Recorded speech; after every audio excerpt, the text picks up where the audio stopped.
I got time, cuz. Today I got time, cuz. You lucky on that day I was acting cool, cuz. What's up, how gangster are you, cuz? Hey. I don't fuck with you, cuz you disrespecting me. Whoop. I don't fuck with you, cuz you disrespecting me. I go hard, cuz. Hey everyone, I hope you guys are doing good today. So, I got another camera lens. I'm playing, I'm really getting in my photography bag. So I'm playing around with like different lenses. So today we are using a wide lens, a wide Sony lens, just so I could show a bit more of the background. But the other one I had is a G series. So I'm trying to compare the G series to the wide lens series to like just see like the comparison as far as like the crispness, how everything looks. So definitely let me know if you guys like this camera lens as well. But I hope everybody's doing good today, child. Let me go to my screens. Yes, I am rocking that True Blue.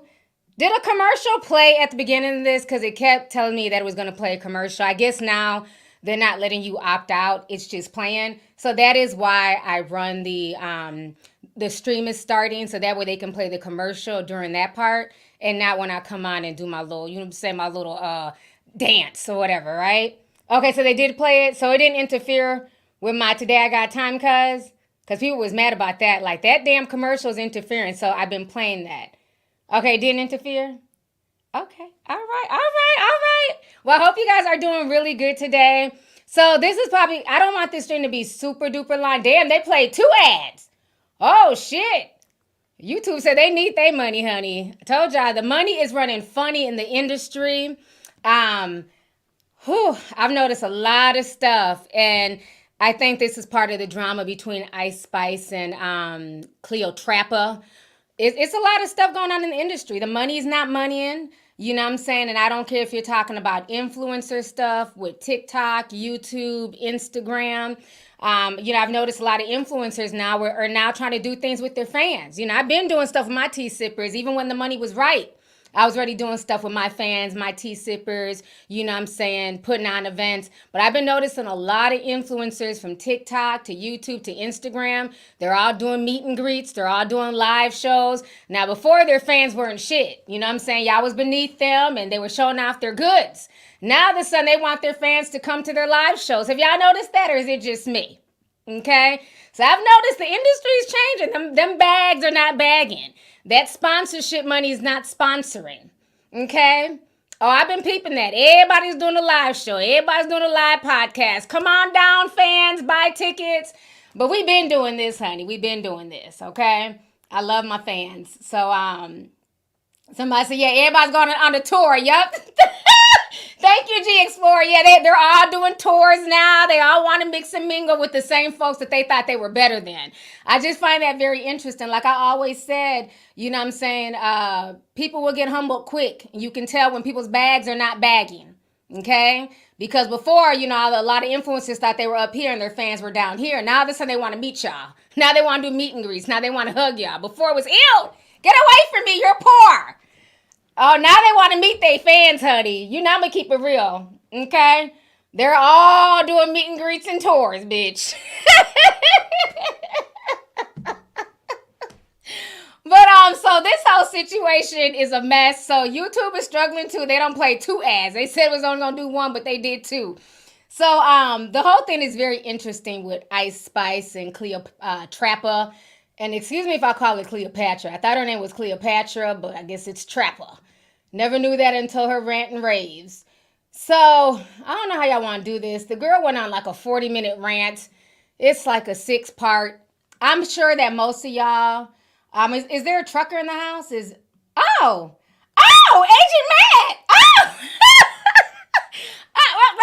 haven't seen you in a while. Fancy seeing you here. I'm seeing all the truck emojis. I'm like, hold up now. Them emojis look familiar. So Agent Matt sent a super chat. He said, what's trucking, girl? Looking good. I'm rolling so I can catch the replay. Oh, you're so sweet. Thank you so much, Agent Matt, for coming through and showing love. It's always good to see you. Y'all know he be busy, honey. Agent Matt be out here working, getting it in. So thank you for coming to my stream today. I appreciate you. I forgot about them trucks, honey. I wasn't playing. Like, T, look in the chat. Y'all surfing down. I'm dating Uncle Matt. That's my friend. But yeah, it's always nice when, you know, the OGs come back and show love. I appreciate that. So this whole baby storm, what child, all these people, all these different names. Okay, Cleotrapa. So her and IceSpice, you know, they claimed they were friends, and now, you know, she's blasting IceSpice. So, like I was saying, I don't think we need to do the whole 40-minute thing. I think I'm going to play parts of part 4 because there was something interesting that she said in part 4 that kind of rubbed me the wrong way. And then we'll play all of part 6. But I'm sure by now a lot of y'all have, you know, watched the entire rant. Can I get a teacup if y'all have watched the entire rant? I don't think we need to go through parts 1 through 6. Put a teacup if you've seen her entire 40-minute rant. I've watched it twice. I don't feel like listening to it again. I just don't. It's literally 40 minutes. It's not that serious. Okay, good. Good. All right, I see the teacups. Good. My tea sipper's beyond it. Thank you. I appreciate y'all for doing your due diligence and watching the nonsense play out on social media. So we don't have to do the whole 40-minute thing. So we're going to play a bit of part 4. Even about being... And then we'll play some of part 6. So let me go ahead and share my screen here. Let me remove this real quick. Oh, hold on. Okay, there we go. So let's... Hold on. We're going to do part 4. Which one was part 4? That's 8. Okay, all right. Part 4. I think this one should be it. Okay. So this is Cleotrapa, sorry. IceSpice's former friend and nemesis. Former friend turned nemesis. So all right, we're going to go ahead and watch some of part 4, and then we'll watch all of part 6. And I will be stopping to, you know, interject. Oh, and shout out to Miss Arlene. She got me a tiny gavel. She said, ask and you shall receive. So I appreciate you, ma'am. This gavel will be coming in handy, okay, because I got a few objections. So let's go ahead and listen. Hopefully it's not echoing. Let me know if it does echo. It shouldn't, but let me know if it does. Can you believe that? Everybody ate. Guess what? They all went to a steakhouse. Hold on. She's like with that soulless demon face, just you're with my hairstylist, so like, damn, my bad. It was really seeming like she didn't really want me to be friends with her hairstylist, but it's like, damn, bitch, I don't got no friends. So I'm gonna make friends with bitches that actually wanna be my friend. I'm sorry. So in this part, basically, she was asking IceSpice, do you want to do TikToks? And IceSpice was like, no, you're hanging out with my hairstylist. I don't want to do TikTok videos. So that's what she's talking about. And she's also trying to say that IceSpice is soulless. Interesting. I hung up on her after that because it was just like, ew, like, all right, I'm with your hairstylist, so what that mean? Like, oh, like, I can't, like, I'm not ready, obviously. Like, it was just the attitude around it that was just so weird and corny to me. I'm just like, okay, whatever. Went downstairs, and I seen her in the lobby, and her and some other boy, one of my friends, is just standing there, you know, with a basketball. I'm like, oh, what y'all just did? Oh, we was playing basketball, whatever. Nobody said anything about eating. Nobody. I'm like, me and the hairstylists keep talking about food. We like, oh damn, we mad hungry. Like, we mad hungry just at McDonald's. Nobody said anything about food while me and her are talking about how hungry we are. Now we go to the tour bus, and we just sitting on the bus. We just like, yo, like, can somebody come with us to McDonald's? Like, nobody want to walk there by themselves. We take one of men with us. They like, oh, that's mad far. Like, nah, like, where there's a desert, it's scary. I'm like, okay. Nobody said anything about food still. Come to find out, everybody ate. Can you believe that? Everybody ate. Guess what? They all went to a steakhouse. Everybody went to a steakhouse and left me, the hairstylist, and the makeup artist. Everybody went to go get a bite. Steak, mash, cream corn, spinach. And we didn't have anything. We didn't eat at all. We're trying to figure out how to get a McDonald's, and y'all all ate already. Nobody mentioned it.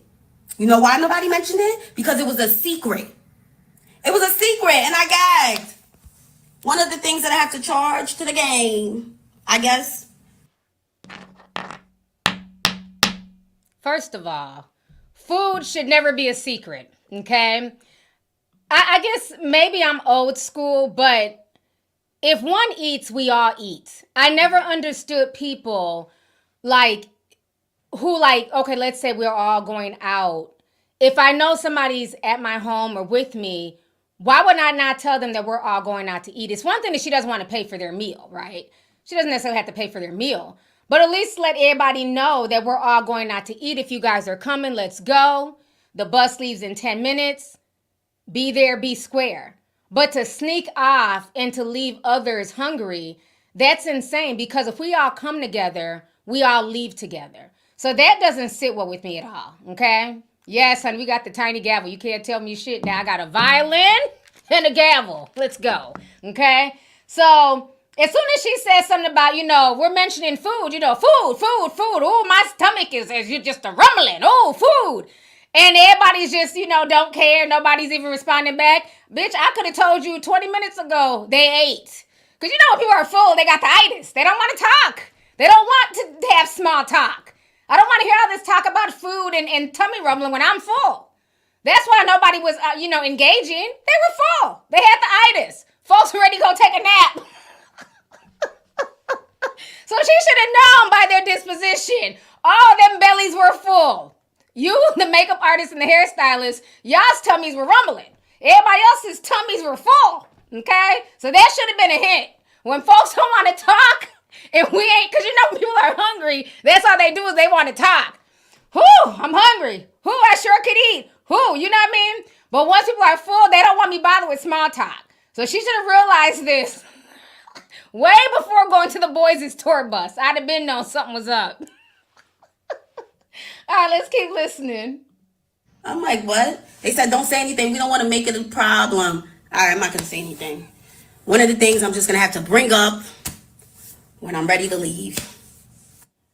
And that's another thing that I later realized when I reflected on everything, that this... Objection. I'm sorry. I'm not patient. Fuck that. My stomach is grumbling.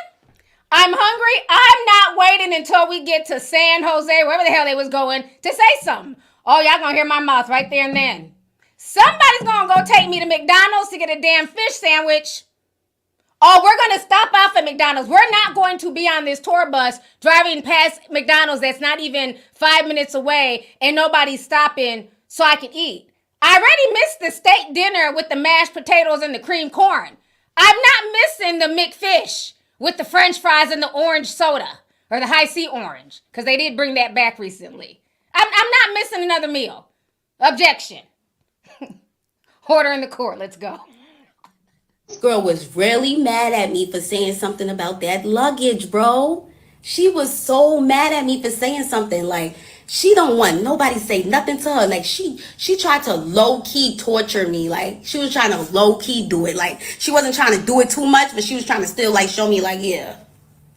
And I'm just like, I didn't even know that until I brought all of this up to her. And she showed me that she didn't give a fuck. Girl, fuck you. I was like, oh my God, just went on tour with somebody that hates my guts. Wow. So for you guys that don't know how a tour bus looks, it looks like a slave ship. Very similar to a slave ship. 3 bunks stacked up on top of each other very tightly on each side. Some may have more, but this bus that we was on had 3. And then she has her big room in the back, which I was staying at for the first couple. Objection. I don't like this slave ship reference. That's what we're not going to do, okay? First and foremost, last time I checked, slaves don't have a choice. So to say that the tour bus is like a slave ship, I don't like that. Because is it just IceSpice's tour bus? Because what about when you have your own tour bus, eventually, if you want to stay in the game? Is your tour bus not going to look like that with, double bunk beds, triple bunk beds? That's how the average tour bus looks like. Slaves were not allowed to leave the ship. So we're not going to compare what you went through with IceSpice with the Atlantic slave trade. That's what we're not going to do. Okay, I'm not here for the over-exaggerations. We're not going to do that because at any point in time, you were free to leave, but you chose to stay. Those slaves were not free to leave. Their only option was to jump off the ship. So we're not going to do that. Okay? Couple of days until I blew things by saying something about my bag. As an artist, why the hell would I want to leave the venue carrying my bags? We'll never know why she wanted me to look so crazy. We'll never know. Actually, we do know. But yeah. So that's how the bus looks. And while we were in New Orleans, there was another situation where we was on the bus from 9 a.m. to 2 p.m. Me and the makeup artist, me and the hairstylist, well, all of us, we were told to get on the bus because at this point, Ice doesn't even communicate with me anymore, by the way. She like slowly, gradually stopped talking to me. And that's because I think like she realized that I was like getting cool with the people that worked for her. So now it's like she's kind of like treating me like a worker. But I was so confused. Like, you're not being my friend, so I'm going to make more friends. Like, girl, it's like she wanted me to be miserable and alone, and it just didn't happen because that's not what God had planned for me, boo. So they was told to get on the bus at 9, and nobody tells me anything, so I'm just.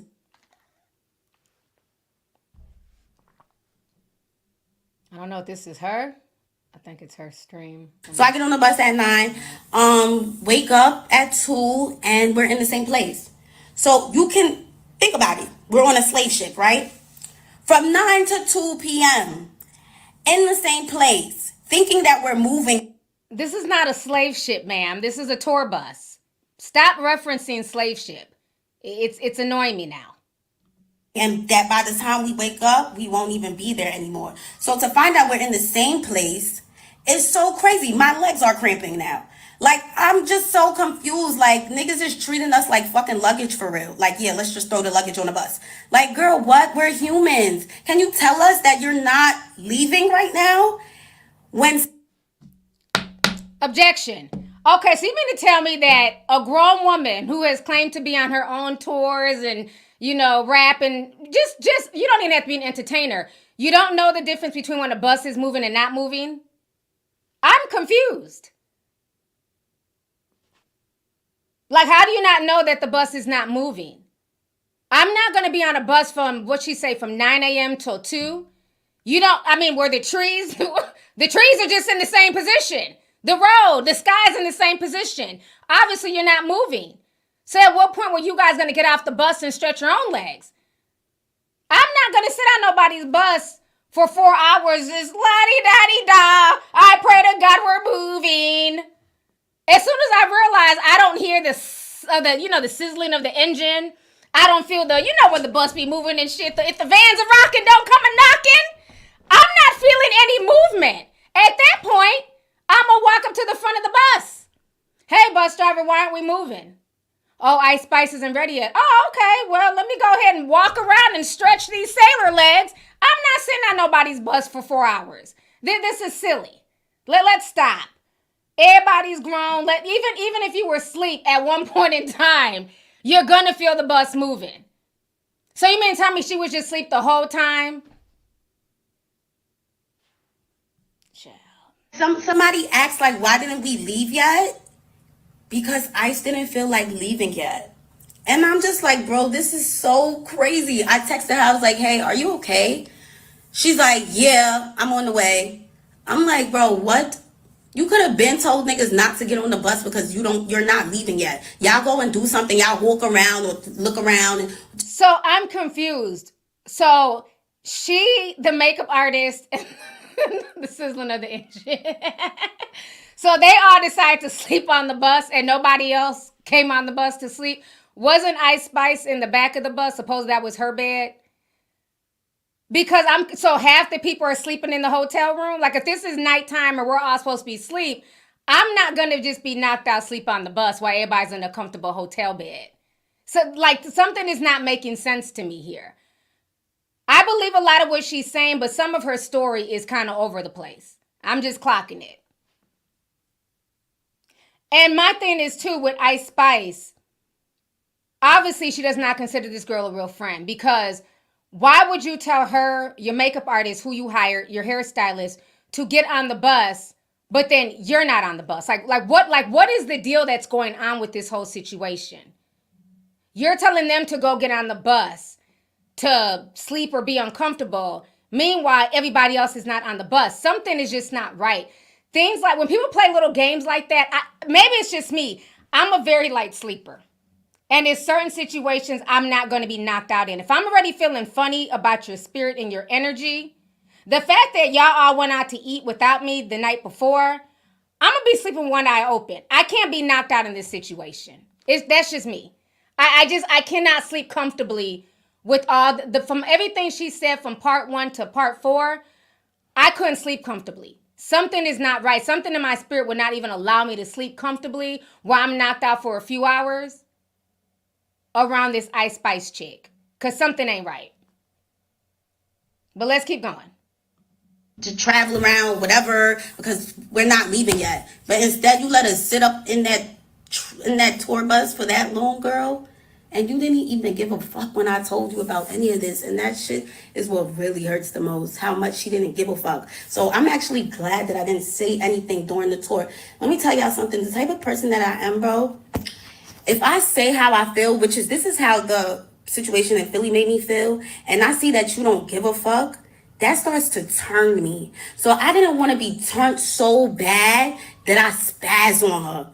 I spaz on her. I swing on her. I'm locked up. You know what I'm saying? Like, I didn't even want that to come out of this at all. Because the way she goes back and forth and the way she's ready to argue, that's somebody that knows that they got people behind her. Because that mouth would not be running like that 2 years ago. I'll tell you that much.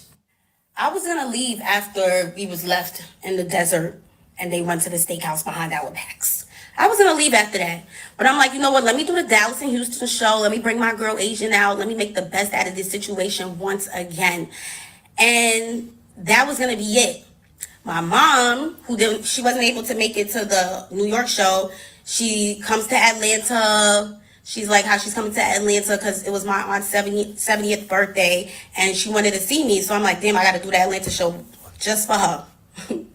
Love you, mommy. So, yeah, I noticed she posted on there that Ice wouldn't even allow her mom to come backstage. Why not? So this is this girl performing. Her mom is flying because I think she's from New York. Her mom is flying down to Atlanta because she said something about her aunt's 70th birthday. Why would IceSpice not allow her mom to come backstage? That is so foul. You know what I'm saying? It's like, it just shows you there's a lot of like fakeness with people in the industry and how they treat people. And I know a lot of people are saying she should have left. I'm going to give her grace just for the fact that she is young. I'm going to give her grace on that. Because a lot of times when you're young, you're struggling and you're trying to make it, a lot of times you will eat certain things, you'll take it because you just want to make it. And you're thinking it's going to get better. If I just hang on, it's going to get better. It's going to get better. So like for me, I don't have a lot of patience for bullshit. I'm grown. You know what I mean? So as soon as I feel something funny, weird, I'm out. I'm booking the next flight home. I don't have time for kid games. But she's half my age. So I can put myself in her situation being a 22, 23-year-old young woman. A lot of things I put up with in my 20s that now that I know better, in my 40s, I'm not going to put up with. So I'm going to give her grace on that. Because I see a lot of people saying, why didn't she leave? Remember her age. So I get that. The bus thing, though, I'm sleeping one eye open. I'm be up. At this point, I don't trust IceSpice. But I get why she stayed. She's still young. That Foxo situation with Claudia and Al, that was some bullshit. Them folks are in their 50s and swear that they're that guy and that girl when they all could have left and just did their own thing. This situation is different with this little young girl. So now, let's go ahead and listen to part 6, which is the last part. We're going to skip over 5 and go to 6. So give me a second. I think this one is 6. Scared to say it to her? Okay, yeah. Share this tab. Okay. It's about being scared to see your reaction in person. Like your reaction would have led to something bad. And I wouldn't even have been able to say everything that I just said. You would have cut me off. You would have cut me off. But the fact that I said so much and all you had to say was that somebody was ungrateful, you just wanted all of this to be a reason to call somebody ungrateful. You wanted all of this so that when something was to happen or you was to mistreat me, it was like, girl, look at all I did for you. You mad ungrateful. Like, girl, just because you gave somebody an opportunity doesn't mean you have to treat them like shit. And I could tell that everything that was happening with management or production, that was all from your mouth. Is what I'm now coming to understand. That you was the one behind. I agree with her.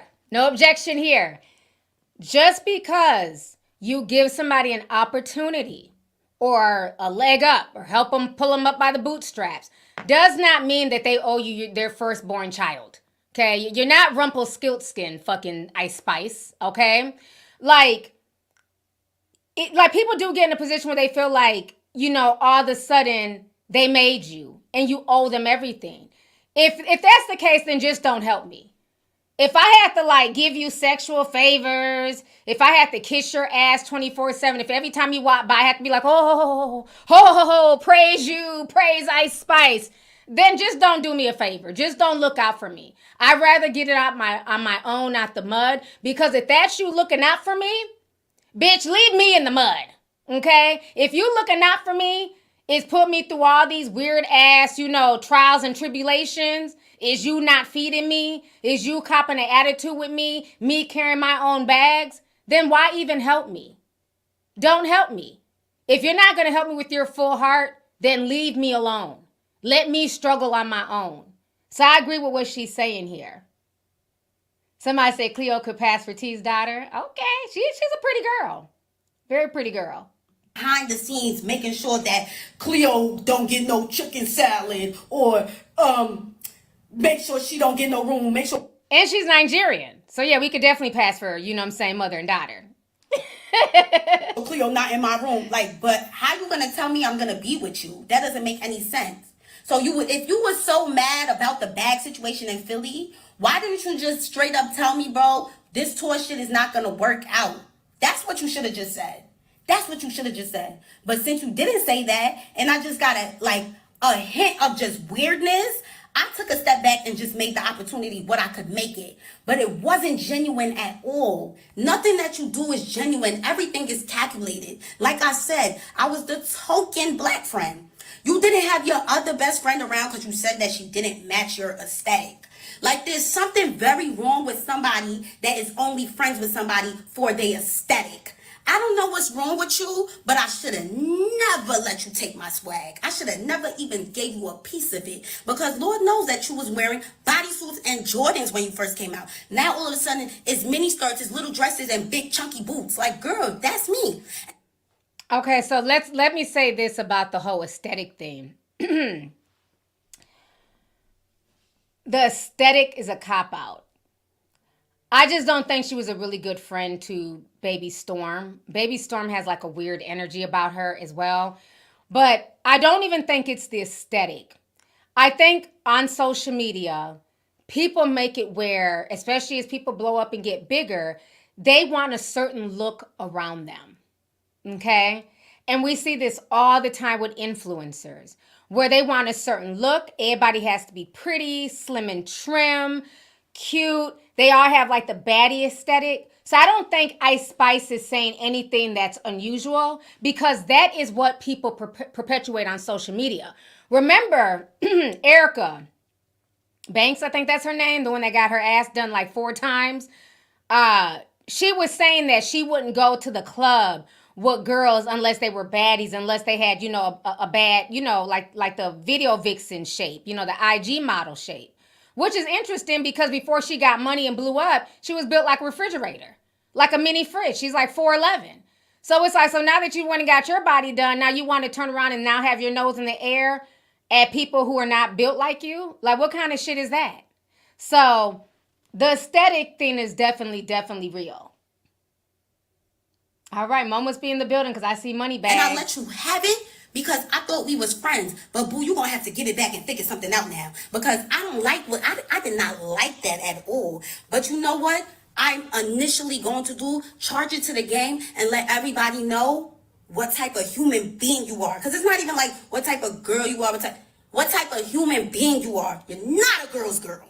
You're not for the girls at all. You're not. That's why you barely have any friends, and that's why you most definitely don't have any black friends. Never seen any black girl around her. And the black friend that you did have exposed you.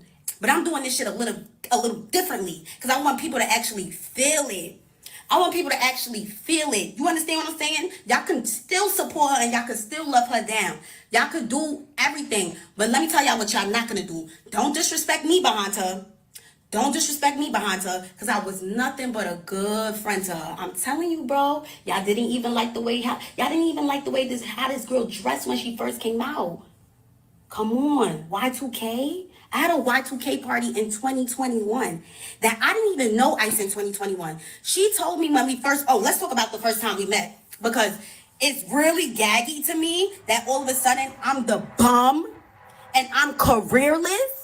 When we first met, you told me that it was a full circle moment. How can I turn into a careerless bum because of a hotel room that you didn't tell me that I was going to pay for? That's my fucking money. That's my money. If I want to use, what I use my money for is what I want to use my money for. And there's plenty of it. It's plenty of it, girl. It's plenty of it. So I should. So now in another part, I remember her kind of saying that she didn't like the fact that the fans were trying to make it look like they had been best friends for years, but she had only known IceSpice 2 months before she was asked about IceSpice's ethnicity, if she was Nigerian or not, and that IceSpice had an attitude with her because she felt like she should have told the interviewer that she was Nigerian or at least black, right? And she kind of tried to like put it on the fans like, y'all be assuming that, we've been knowing each other and we've been friends for a long time. And I don't like when people do that because y'all put it out there like y'all have been friends forever. And then y'all get upset when social media runs with it. Before this big blowout, I had assumed y'all had been childhood friends. But then somehow it ends up being the audience's fault because we're assuming, we're going based off of the image that you guys are putting out there and feeding out there to us. You're making it look like you're her best black friend. Now we're finding out she don't really have any black friends. So the whole thing is gaggy because y'all put out these personas, y'all put out these fake ass friendships looking to social climb each other. And then when it don't work out, we were never friends. We only knew each other for 2 months. Well, why didn't y'all just say that from jump? I just met IceSpice. She seems like a cool chick. We're both doing our thing. We would have been cool with that. But y'all were the ones putting out there like y'all have been best friends since childhood. It's weird. Let's keep going. Come out of pocket thousands and thousands and thousands and thousands of dollars for somebody that's not even trying to promote me being on her tour.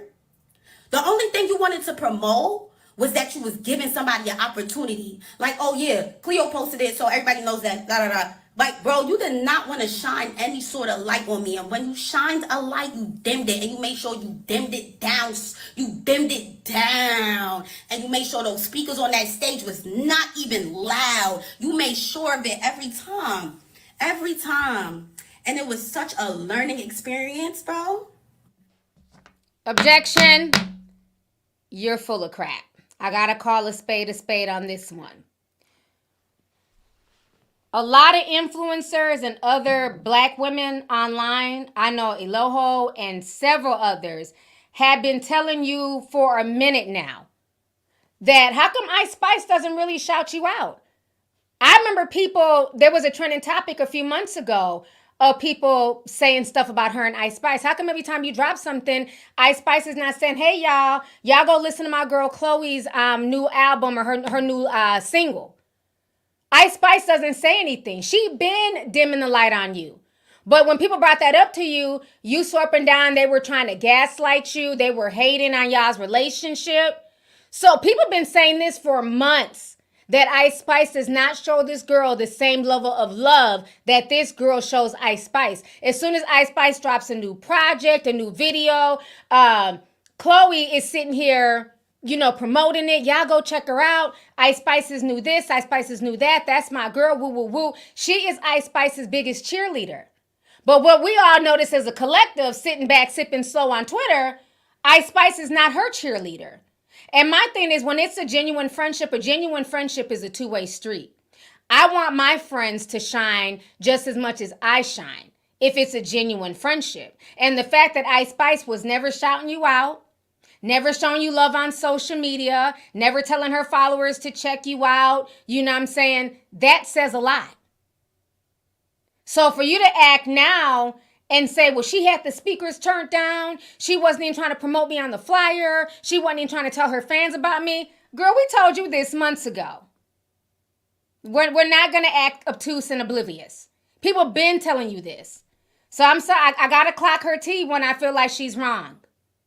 You're not going to play willfully ignorant with me. Because I be in these Twitter streets, okay? I be quiet, but I be in these Twitter streets. Let's keep going.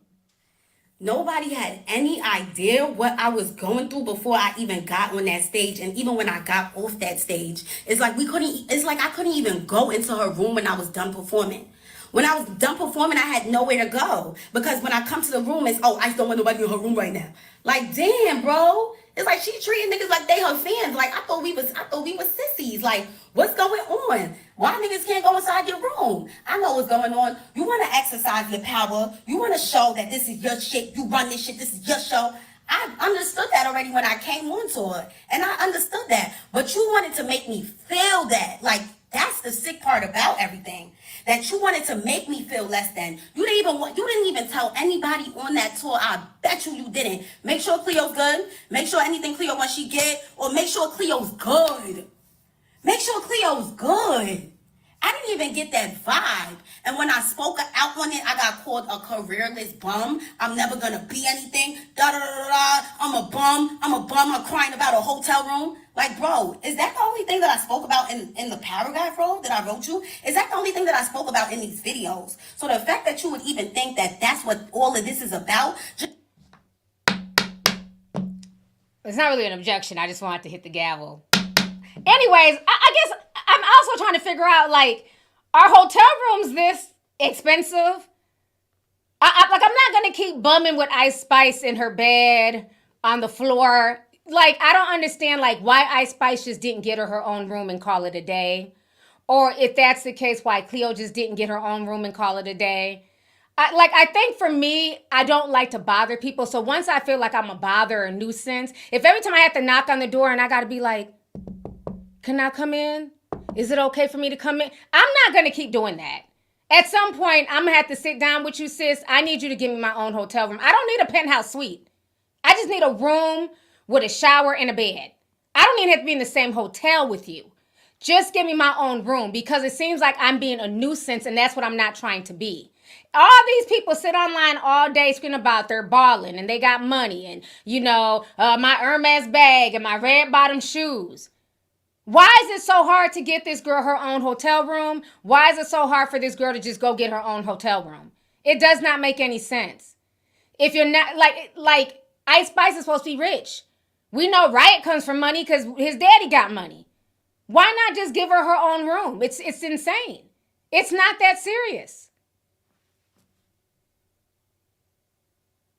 But that's my point. If IceSpice is saying that she would take care of her, why not just get her her own room? And to the point where IceSpice is not taking care of her, then at that point, I'm going to just go get my own room. I'm not going to keep knocking on the door.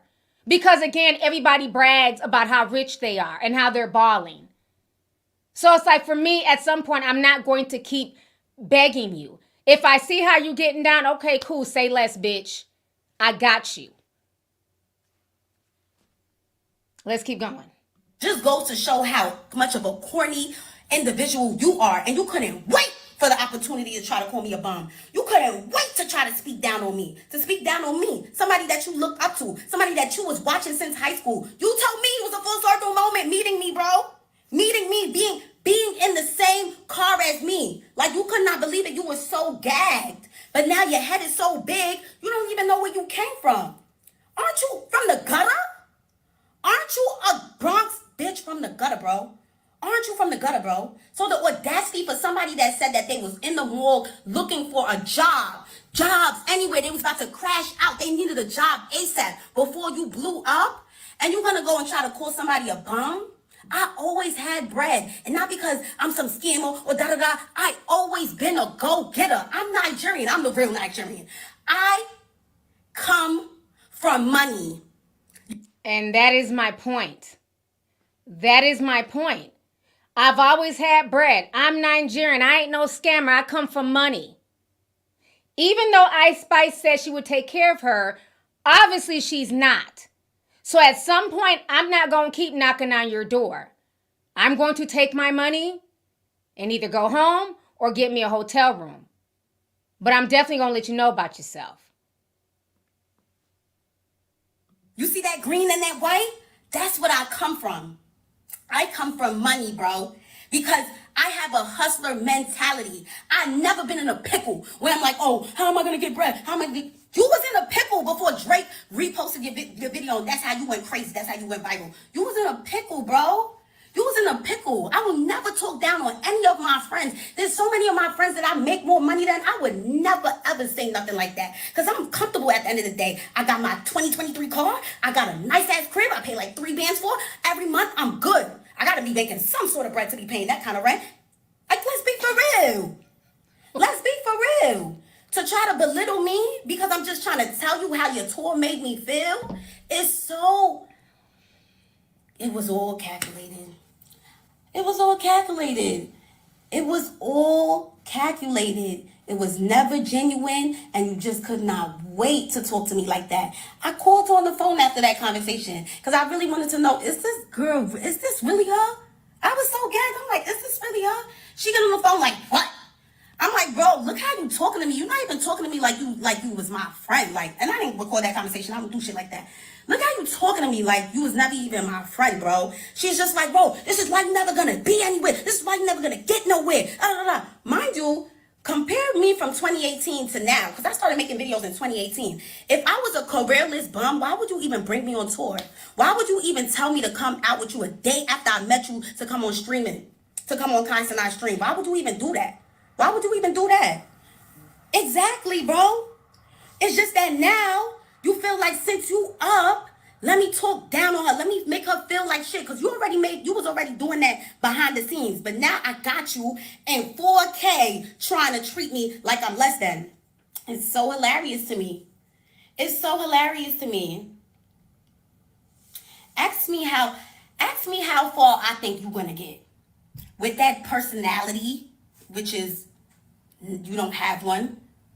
With the way you act, with the way you move, you are a soulless individual. You are really demonic. You have a very demonic vibe to you, especially with the way I was seeing you every day, the way you mope around, and you just, like, if your makeup artist is not bringing that wing and making it pick up your eye, you are dead. You really look dead. You really look dead. And I'm going to keep it a beam with you. All right, child. Full screen. So that was just a part of her rant. Like I said, it's about 6 parts. I've only listened to 4 and 6. Somebody said listen to 5. I don't even want to at this point. I think we've heard enough. So again, it's a lot to unpack there with their relationship. I like the shade that she threw when she said, I don't record phone conversations, because IceSpice had recorded Nicki Minaj ranting and raving. And she said she looked dead in the eye. She's demonic. But at what point did you notice this? Did the light come to you during this tour? And that's what I'm saying. This is why I don't really acknowledge a lot of these fake industry relationships.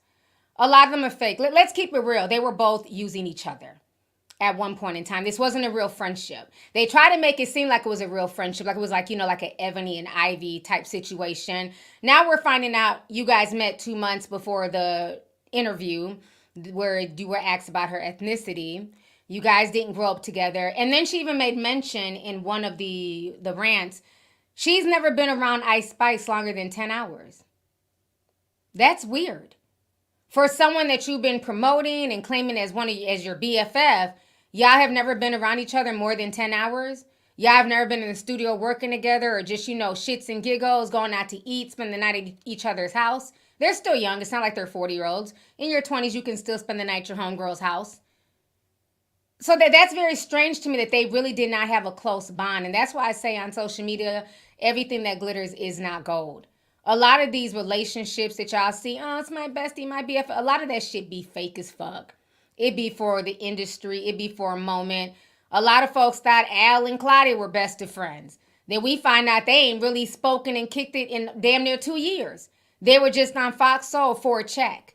And this is the vibe I get from Cleo and IceSpice, that their relationship was not as tight as they thought it was. And I do believe that IceSpice was trying to use this girl to basically help her image, because Baby Storm had blasted IceSpice. If you guys remember, I did a video on this. She had blasted IceSpice a few months ago about all the stuff IceSpice had done to her. I really didn't agree with a lot of what Baby Storm was doing, because I felt like a lot of that stuff was personal stuff.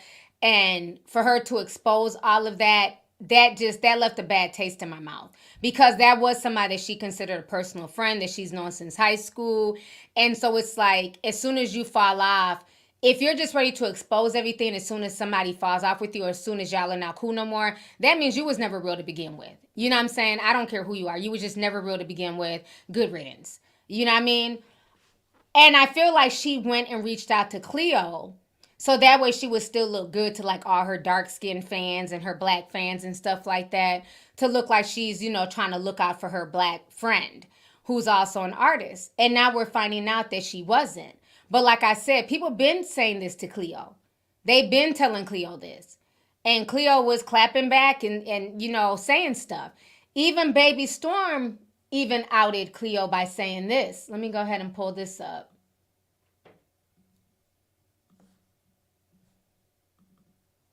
Clearly, Baby Storm was saving this in her archives, child. You know, she loved attention and drama. So let me go ahead and pull this up. Baby Storm took to social media to show this here. So this was in May. This was Cleotrapa. You so mad and bothered. It's a key at this point. Don't ever let me see you, boo, because you need one conk on your head. Typical Nigerian, I'll conk your head. All the Nigerians know what a conk is, okay? That was Cleopatra, you know, replying back to Baby Storm. So Baby Storm says this. She says, I tried to warn you, and you threatened to beat me up. Nevertheless, I'm sorry that happened to you. So you know Baby Storm was saving that shit in her archives, okay? Because she knew there was going to be a day that they would fall off. But Baby Storm is messy too. So Cleo replies back. She says, oh, I threatened to beat you up because you was doing all that because you was mad at IceSpice. It didn't give you had any respect for me, boo. You really could have DM'd me from the jump with that whole situation if you was on some real bitch shit. Word, but thank you. She didn't need to DM you because other people were telling you about IceSpice's behavior and about how IceSpice wasn't showing you love, and you ignored them and made it seem like they were hating. So there was no need for Baby Storm to DM you. And you did threaten to beat her up. A conk on the head? That's serious business. Okay? So that whole situation was a mess. So now IceSpice is trying to speak out about this situation. So we're going to listen to what IceSpice has to say. Before I get to IceSpice's part, let me go ahead and read some of these super chats here. Let's see. Bree said 1999 says, T looking good as always. Happy new month. Wishing you all the best. This camera is giving, honey. Thank you so much. I appreciate you, Bree. Let's see here. Side West. I almost said West Side. Child, I'm so dyslexic. Side West and $5 says, woo, damn T looking good. Thank you so much. I appreciate you, love. Let's see here. Shauna Hardman sent 10 says, Ice invited her last minute. As I get older, being invited last minute to anything means you should not go because you weren't part of the plans in the first place. Girl, ding, ding, ding, ding. Thank you. I had to hit the gavel. Thank you. That should have been a red flag right there. Because when people want you to come to something, you're not an afterthought. That's one thing I learned as I gotten older as well. When things have been in the works for a long time and then people are just now telling you, like, especially like with a week's notice, I'm an afterthought. Because the people that you want there, you're going to give them enough time. You're going to give them enough leeway to save up money, buy plane tickets, get themselves together to make sure that they're good. When you tell somebody unless it's somebody that you fucking, right, and you got a surprise for them. Like, whew, I got a surprise for you, baby. We going out of town. That's different. Because I like last minute surprises like that. Like, what, we going somewhere? Oh, shit, okay. Kids, I'm out. That's different. But when it's your homegirl, somebody that you're not fucking, don't tell me no shit last minute. You let me know well enough in advance so I can buy plane tickets, make sure I'm good. You know what I'm saying? Like, I like a surprise, but it depends from who. Am I lying? Now, you know it's different when your man surprises you on some last minute stuff, because you know men are always late when it comes to shit. But when it's like your friend, now you gotta let me know in advance. Don't plan no shit last minute, expect me to drop it, because that makes me also feel like you don't respect my time, or you feel like I have nothing going on, so you can just invite me to some stuff last minute. Or like somebody canceled. Like, let's say somebody's throwing a birthday party, right? And they have a reservation for 20 people, but then, 3 of them people canceled. So, now you need the other 3 people to keep the tab. Well, who can I invite to take their spot? That's not cool. Don't invite me to nothing last minute. So I agree with you, Shauna, 100%. Let's see here. Yvette Camilio sent $4.99. Thank you so much. Says, I try to focus on your commentary, but I can't with my parrot imitating your laugh over here. You look beautiful, by the way. Thank you so much. I appreciate you. That's cute. The parrot laughs like me. Let's see here. Marvin D. sent 10. Says, hey, sis, looking gorgeous as always. I'm loving the blue on you. Thank you so much, Marvin. Thanks for tapping in. Appreciate you. And my good sis, Monique Lowell, she came through. Moneybag Mo sent $499.99. Thank you so much, sis. And she left a blue heart emoji. Thank you so much for the love. Thank you for always coming through and blessing my channel. I truly, truly appreciate it. So thank you, sis. Moneybag Mo is in the building, honey. I appreciate her so much. Let's see here. Mona Lisa sent $4.99. Says, I've been watching you since 2017 when I was 21, living with my parents. Now I'm sipping with my 2-month-old baby. He's taking a nap in the house that I bought. Wow. Well, congratulations to you. Thank you for being an OG tea sipper. Congrats on the new baby in the home. That is wonderful news. So congrats to you. Let's see here. Chaz sent $4.99. Says, the internet posted IceSpice's father doing the same hand gesture when she was doing the prayer. Damn. Y'all got to send me the link. I didn't see that one. IceSpice's father, huh? Let me see if I can Google it. Doing the same hand gesture. Child. It might be on TikTok. Let's see.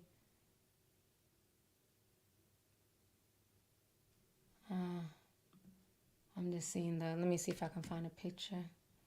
I don't even know what her father looked like. Yeah, y'all gonna have to send it to me. It's not popping up. But thank you, Chaz. Appreciate you. Little or LLL Sam 5 says, you and the young lady you have on the screen look alike. Yes, we do. It's the Nigerian genes. Cleo's a very beautiful girl, so thank you. Kevin says, cold seasoning, IceSpice did Cleo dirty. Not cold seasoning.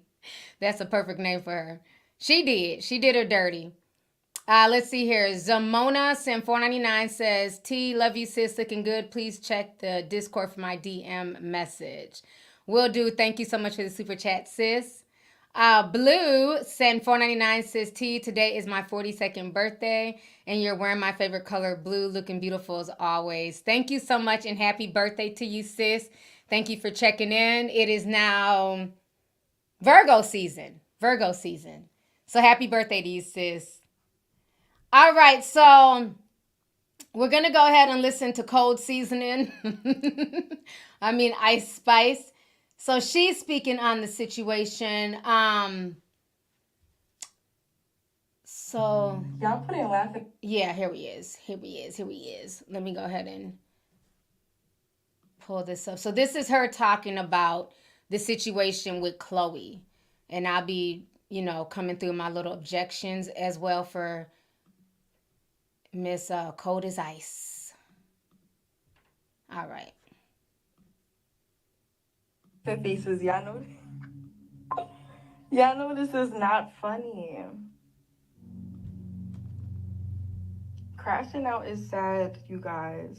Like, the scary part of fame, honestly, is the moment that somebody feels like they can no longer use your platform, or like they're not getting exactly what they want out of a situation the way that they want it. You know what I mean? It's what is up with the trash back? Like, why do y'all do that? Why do y'all add background music to stuff? It's not like we're not like just let her talk. All this spooky shit, organ playing.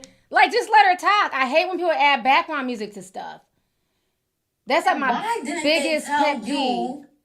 Let me see if I can find somebody else who done posted it without the damn theatrics. Here goes another clip. We're going to watch this. I can't stand when people add background music. It is not that serious.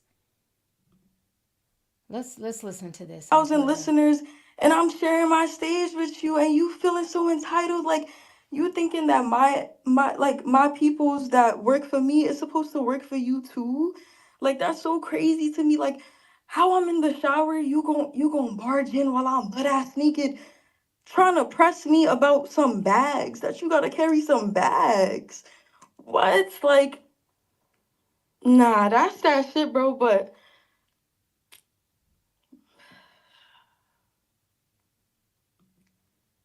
that's all I could do, y'all. All I could do is sigh about it, because it's just like, what can you do, bro? It's like, damn. Crash outs and they going on rants, bro.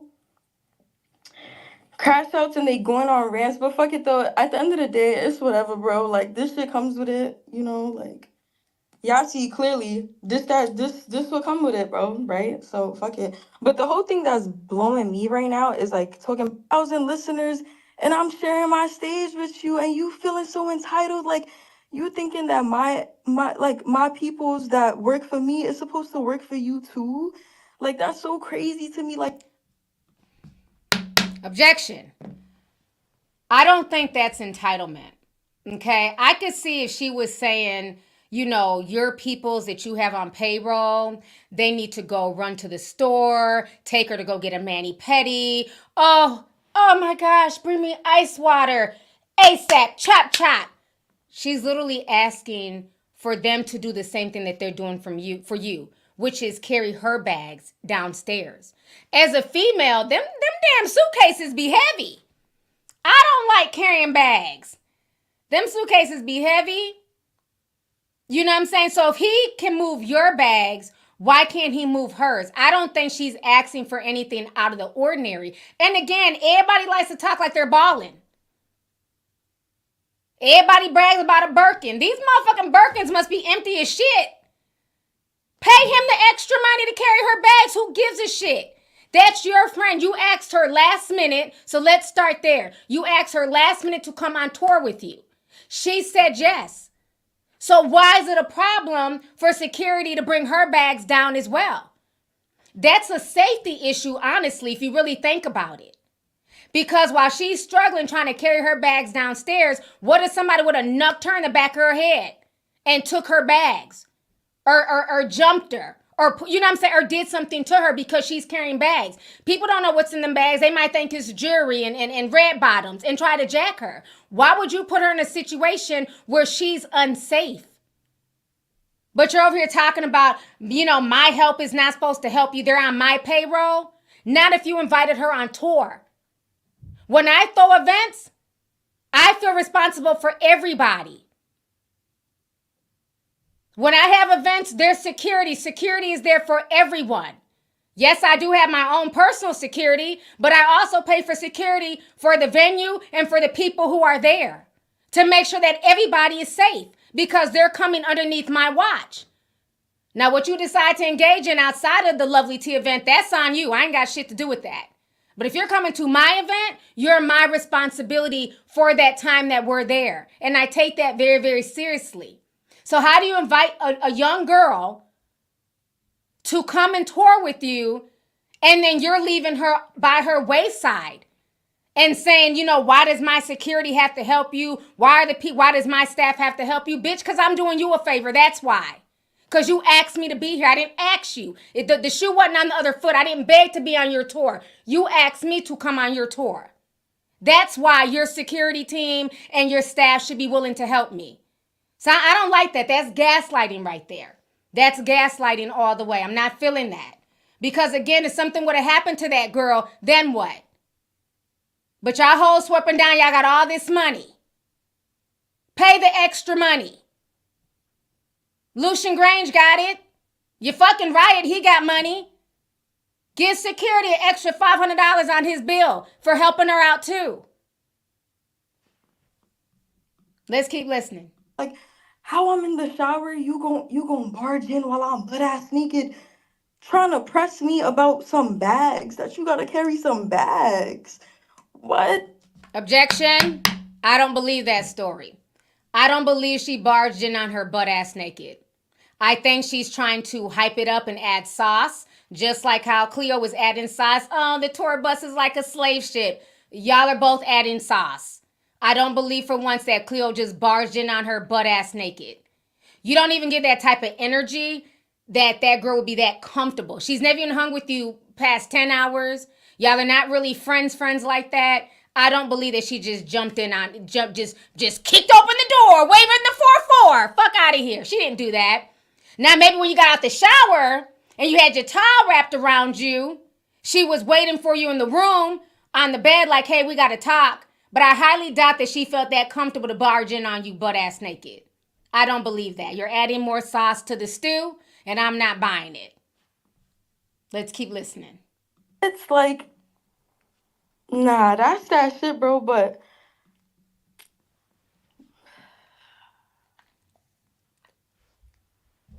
that's all I could do, y'all. All I could do is sigh about it, because it's just like, what can you do, bro? It's like, damn. Crash outs and they going on rants, bro. Crash outs and they going on rants, but fuck it though. At the end of the day, it's whatever, bro. Like, this shit comes with it, you know, like, y'all see clearly this will come with it, bro, right? So fuck it. But the whole thing that's blowing me right now is like talking about some dark energy, trying to compare a tour bus to a slave ship. Like, what are you talking about right now? What? Okay, so I'll say this. I agree with her on that. I did not like the slave ship reference because, like I said earlier, unlike the slaves, at any point in time, if, you know, Cleo wanted to leave, she could have technically left, right? Whereas the slaves who were on that slave ship, they had no choice. They had to either go and endure the Middle Passage or jump into the Atlantic Ocean. Hence why we have all these hurricanes, because that is the spirit of the slaves, okay? She keeps saying that this is what comes with the territory, right? As you get famous and as you're climbing that fame ladder. I agree that does come with the territory where people will try and use you. They'll have nefarious reasons. They'll come with ulterior motives. But my thing is this, though. If you just went through that with Baby Storm, wouldn't common sense tell you? Common sense should tell you, okay, that I'm going to be an even better friend to this person because my last friend turned out to be a quote unquote snake and, you know, blast my personal messages. So then would that not tell you common sense that you should treat this person, you should be rolling out the red carpet for her? So that way she doesn't feel slighted. So that way she doesn't feel away. So that way she doesn't then turn around and go on a fucking crash out rant. I mean, am I wrong here? Are we not learning from past mistakes? If your last friend put you on blast for saying that you were not a good friend, should that have not taught you to tighten up? Should you have not looked in the mirror at yourself and seen what you did wrong? Well, okay, fine. Let me cut the snakes in my grass. And let me make sure I treat this person good and treat her where she doesn't feel away. Because if she was crashing out, IceSpice should have receipts disputing everything that Cleo's saying. Oh, you didn't eat? Bitch, per this receipt from Roof Chris, says you had a steak dinner with mashed potatoes, cream corn, and asparagus. Here's the bill. Here's the video of us at Ruth Chris singing songs and shit. You think you a munch? However the song goes, I forgot the lyrics. I didn't care to learn them. That nigga a munch. He eat it for breakfast, he eat it for lunch. I think that's how it goes. I'm sorry. There's no receipts. Where's the receipts for the cream corn? That's what I'm saying. It's just like, if you treated her well, you could have receipts for all this. That's why she keeps sighing. The only thing I can do is sigh, bro. Bro. Sigh, bro. Sigh. You should have receipts. You should have receipts for everything she's saying. I'm not buying a lot of what IceSpice is saying. She's silly. Somebody said it was spinach, not asparagus. Who gives a fuck? It could have been Brussels sprouts. I'm just being funny. Stop taking everything so literal. It was spinach, not Brussels. It was spinach, not asparagus. Okay, word police. Sorry. This is shit. What? That is crazy to me, bro. That's so crazy to me. Like, you really gonna be friends with somebody for 2 years, but the whole time you feel like they soulless and dark? Like, you sound dumb as hell, bitch. If anything, we both need saving. Like, what the fuck are you talking about, bro? Like, we was at the movie theaters. We was siphon. Bitch, you not gonna tell the people how we was at an Italian restaurant and you ate so much fucking food, you fucking vacuum, that the server was like, where did the food go? Like, stop it right now. You talking about she ain't let me to the back of her room on her tour bus. She had this big ass room. Bitch, can I play with my pussy one time? In my bed one time? Like, damn, you want to... Now you're trying to be distracting. Objection! We don't need to know what you do in your bed. I don't care if you're playing with your coochie or getting your coochie ate by Riot. None of our business. Stop trying to throw sexual things into the conversation. That's a distraction. Can I play with my pussy one time? We didn't need to know that. Okay? Hot tamale, we didn't need to know all that. sleep in my bed every day? That's crazy to me. Anyways, yeah, I'm about to actually go to sleep for real this time, but I'm about to announce the Europe tour dates, because for me, the shit go on, bro. Regardless, the shit is still gonna go on. That's the gag. So tomorrow I will most likely be... All right, child. Let me go. These young girls gonna drive me to drink, child. All their drama. Can I play my pussy one time? No, you can't. We don't need to know all that, Jezebel spirit. So now somebody said she posted a video of a chicken salad. We're on Twitter. Somebody said she posted a video of a chicken salad. Were they eating the chicken salad together?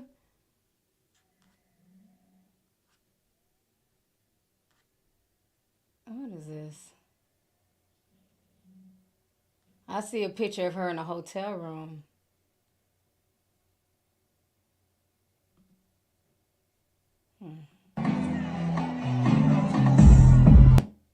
Still doing the same dry twerk. Let me put in chicken salad.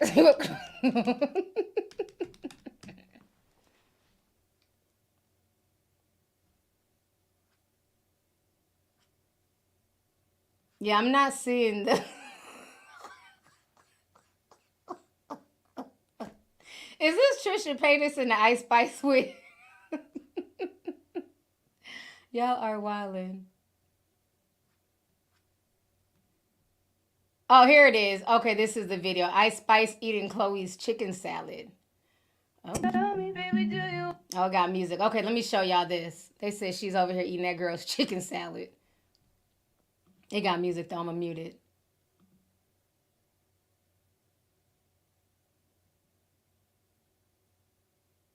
Okay.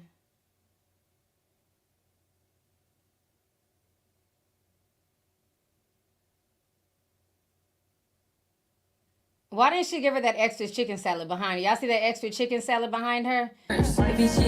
Why didn't she give that to her friend? These people are weird. I can't.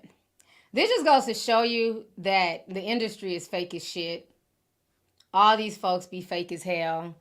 And they're all pretending to be friends and act like they like each other. When behind the scenes, they're all looking at each other as competition. I think part of the issue as well is the fact that, here goes some more pictures of Chloe and Spice together. I think Spice is low-key intimidated by Chloe. I keep calling her Chloe, sorry, Cleo. Keep saying Chloe. Cleo Trappa. I think she's low-key intimidated by her because Cleo can actually rap. I've heard some of her music. She can actually rap. She had her own swag. It looks like a lot of her swag IceSpice copied and tried to like mimic. Not the chicken salad. Y'all are so messy with this chicken salad. IceSpice tried to mimic. And, you know, a lot of times people will befriend you not really because they want to be your friend. They're trying to steal the sauce. They're trying to steal a recipe. And I think that was the case.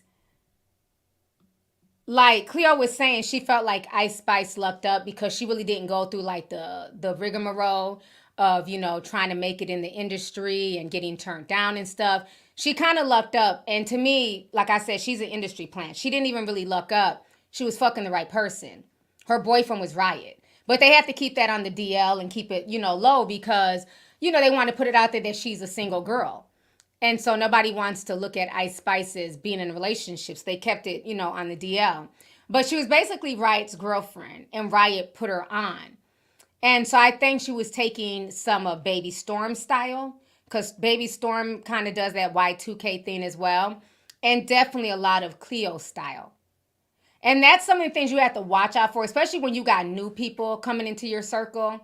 Because people are trying to act like they really want to fool with you and like they're cool with you and they want to, you know, have, you know, like they feel like they got something in common with you. But the whole time, they're just trying to get close to you because they're trying to see how it is that you do what it is that you do. But when you're the original and when you're authentic and you're secure with yourself, you can't recreate this. Because I'm me and you're you. And what God has for me is going to be for me. And what God has for you is going to be for you. Now, a lot of people are also saying that they feel like a lot of this also boils down to colorism.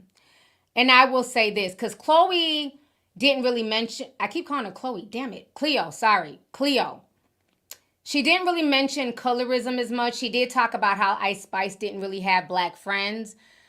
And one thing I will say this when it comes to the colorism thing, and a few people might get offended, not that I give a shit, but let me say this. One thing I've noticed sometimes with my dark-skinned sisters is that sometimes we're okay with being the token dark-skinned girl in the clique. As long as it can benefit us or we can have proximity to fame or certain people, we're okay with being the token dark-skinned girl. And we have to get out that mentality. And I think that's what the issue was with Cleo. Is the fact that when Baby Storm was telling her so-called truth, Cleo got upset and was ready to jump, you know what I'm saying, jump off the porch behind IceSpice. Because it didn't matter when IceSpice was treating this dark-skinned girl like trash. She's not treating me that way, so that, oh well. And I've noticed that, unfortunately, sometimes with dark-skinned girls, is that some of us enjoy being the token. Unfortunately. But I do feel like colorism does play a big part in this. Cleo is way more talented than IceSpice as far as her rapping, you know, her stage presence. She doesn't just have to stand there and twerk. She actually has a stage presence. But she will never get the same shine as IceSpice because of her skin tone. Let's keep it all the way real here. And again, this is not to, you know, make anybody feel bad about being light-skinned. Y'all know I don't get down like that on my channel. You have a lot of people who just come off as angry and bitter all the time when it comes to the skin tone thing. I'm not one of those people because like I always said, nobody can help how they are born. IceSpice cannot help her skin tone any more than Cleo, right? But we're not going to be willfully ignorant and act like colorism, especially in the industry that they're both fighting to be in, is not a real thing. you cannot have a mediocre dark-skinned girl as IceSpice. A lot of times as dark-skinned women, you have to be exceptional. You're not allowed to just be mediocre. You have to be exceptional in everything you do. A lot of people, especially lighter-skinned women, biracial women, racially ambiguous women, especially if they are very pretty, a lot of y'all can just rest on being pretty. It may sound whatever, but I'm just keeping it real. And that's the problem, is that sometimes you'll have some lighter-skinned women who are pretty, and they've been pretty their whole life. They've been able to just rest on being pretty. They don't really have to bring much more than that to the table, right? And so a lot of times they will get intimidated by a darker-skinned woman, especially if that dark-skinned woman is also pretty.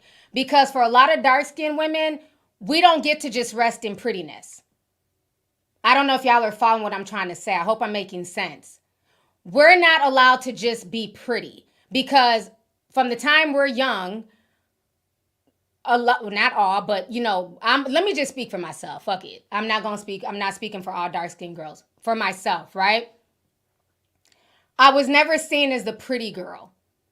When most people looked at girls at like my school or in the neighborhood, when they deemed girls as being pretty, they were always the light-skinned girls or the mixed girls. They were always pretty. I was always the funny girl. I was always the cool chick. You know what I'm saying? But I was never seen, like, pretty was never associated with my name. It was always, oh, T's cool, or T's funny, or T's skinny, because I used to be bony as hell, right? So a lot of times when that's not, when you're not one of the people that they see pretty, you have to find other attributes, right? So a lot of times for dark-skinned girls, we got to be quick-witted, charming, funny.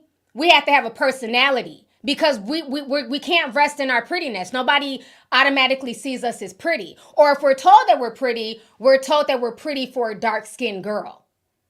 Like, I've heard that. You're a pretty dark-skinned girl. You're pretty to be dark-skinned. It's like, oh, thank you, I guess. When you're young, you don't even know how to take that. But I heard that, like, you're cute to be dark-skinned. So because of that, or overly sexual, thank you, with love, or you have to be overly sexual. You have to show more of your body just to get the same attention that a girl who might be light-skinned and just wearing a regular baby tee, she'll get that attention just because she's light-skinned and cute. You have to have the titties out and you know what I'm saying?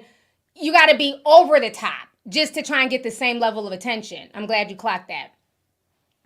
So what ends up happening is that a lot of dark-skinned girls, we have to find other attributes. You got to be smart, got to use your brain, got to hustle, you got to grind, because we're not able to just rest on our looks, because we're usually not the first ones chosen when it comes to the looks department. This is just me keeping it real. This is just what I went through as a child, okay? And teenage years, adulthood. Maybe there's other prettier dark-skinned girls who didn't have my story, and that's fine. I'm just speaking for myself. So you have to have other attributes. You have to be funny. You have to be charismatic. You have to have a personality. You know what I'm saying? So now we get older, right? So now we get older. And so what ends up happening is things start to level out more.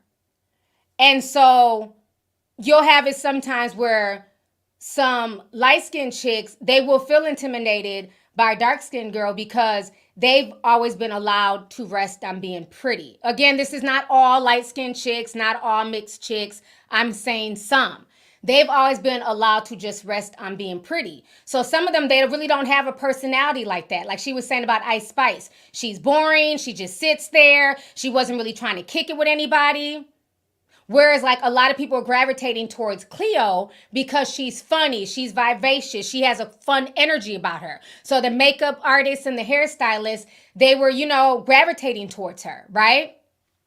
So what ends up happening is that sometimes, even though you may not be as quote unquote pretty as the light-skinned chick, your personality is shining. Because now people are looking more for personalities, not just necessarily all about looks. That can intimidate a lot of women.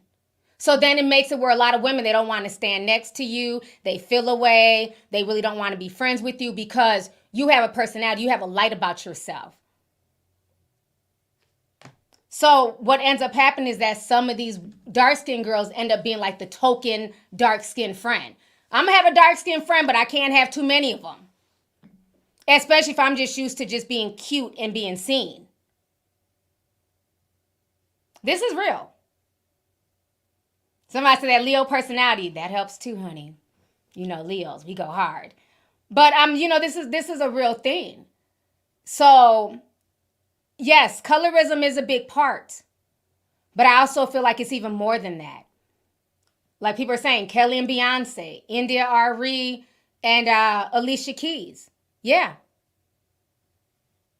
You notice Beyonce doesn't hang with anybody else outside of Jay-Z, Solange, and her mama and kids. You don't see Beyonce with friends in the industry. Whereas with Kelly, you see it with everybody. From Sierra to Lala. Kelly has a personality. Beyonce, and I'm not saying that Beyonce's not talented. Please don't get me wrong. But Beyonce has been pretty her whole life. She doesn't, even when she talks, she's not super articulate. Beyonce shines on stage. She shines while singing. She doesn't shine while talking. She doesn't have much of a personality.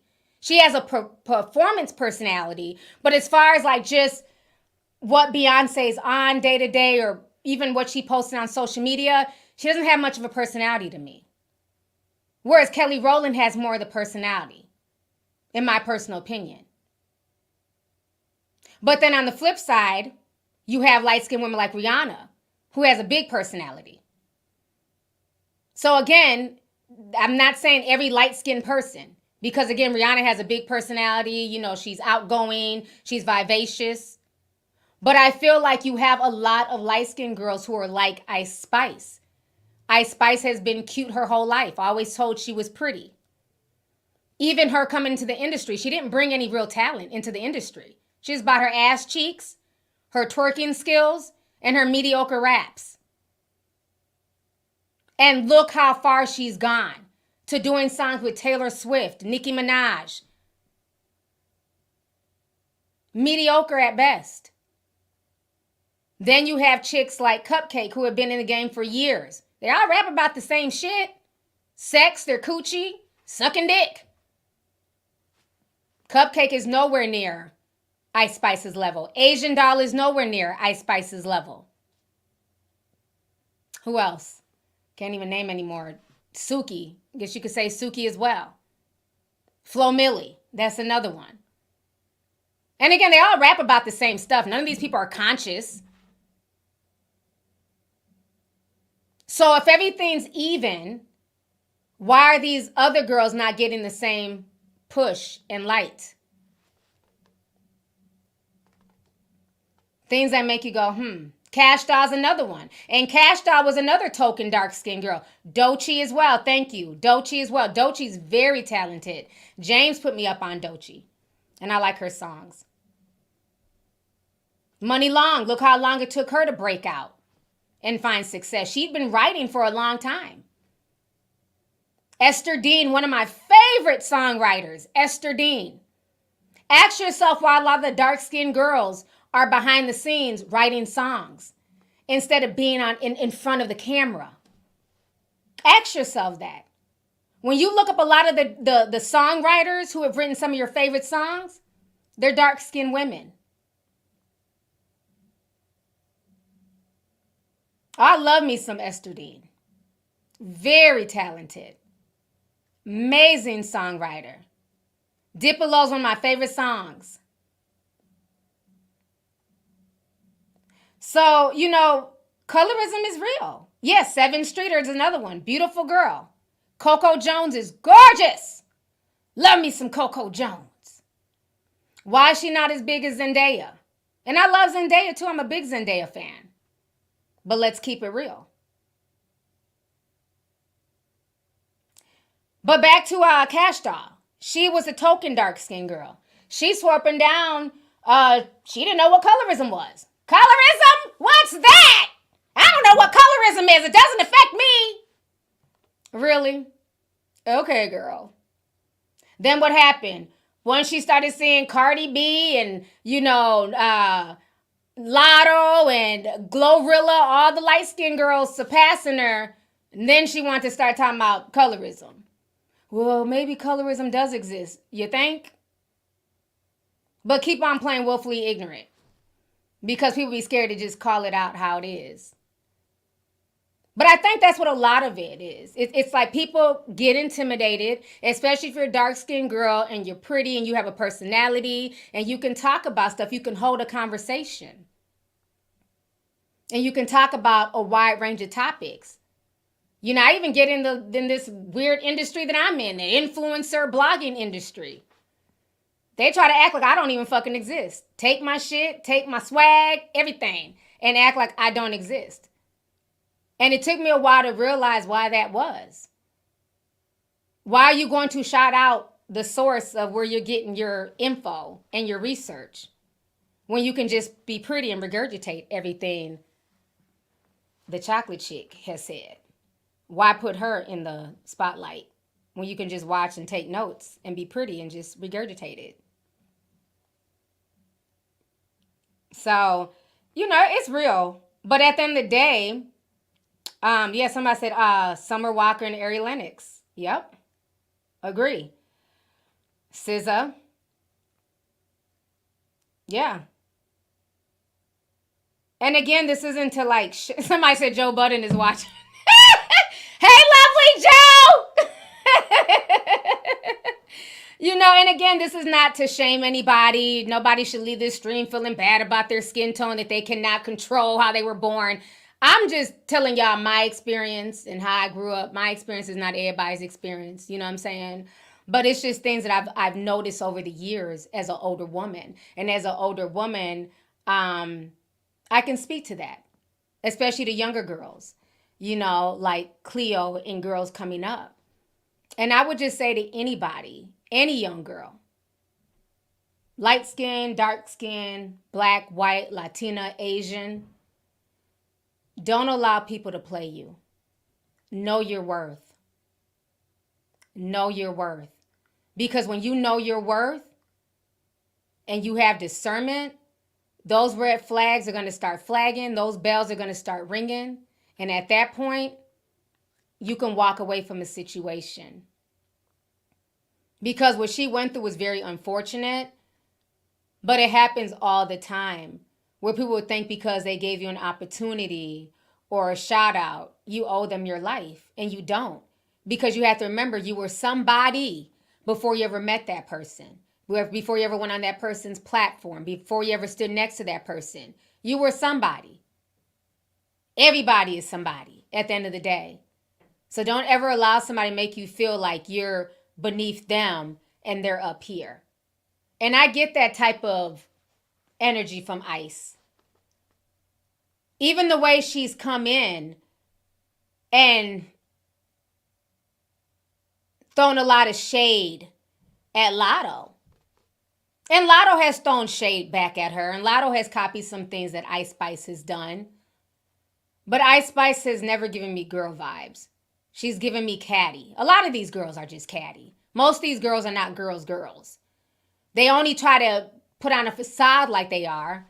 But it's all about clout chasing, social climbing, and looking good for social media. They're not real girls.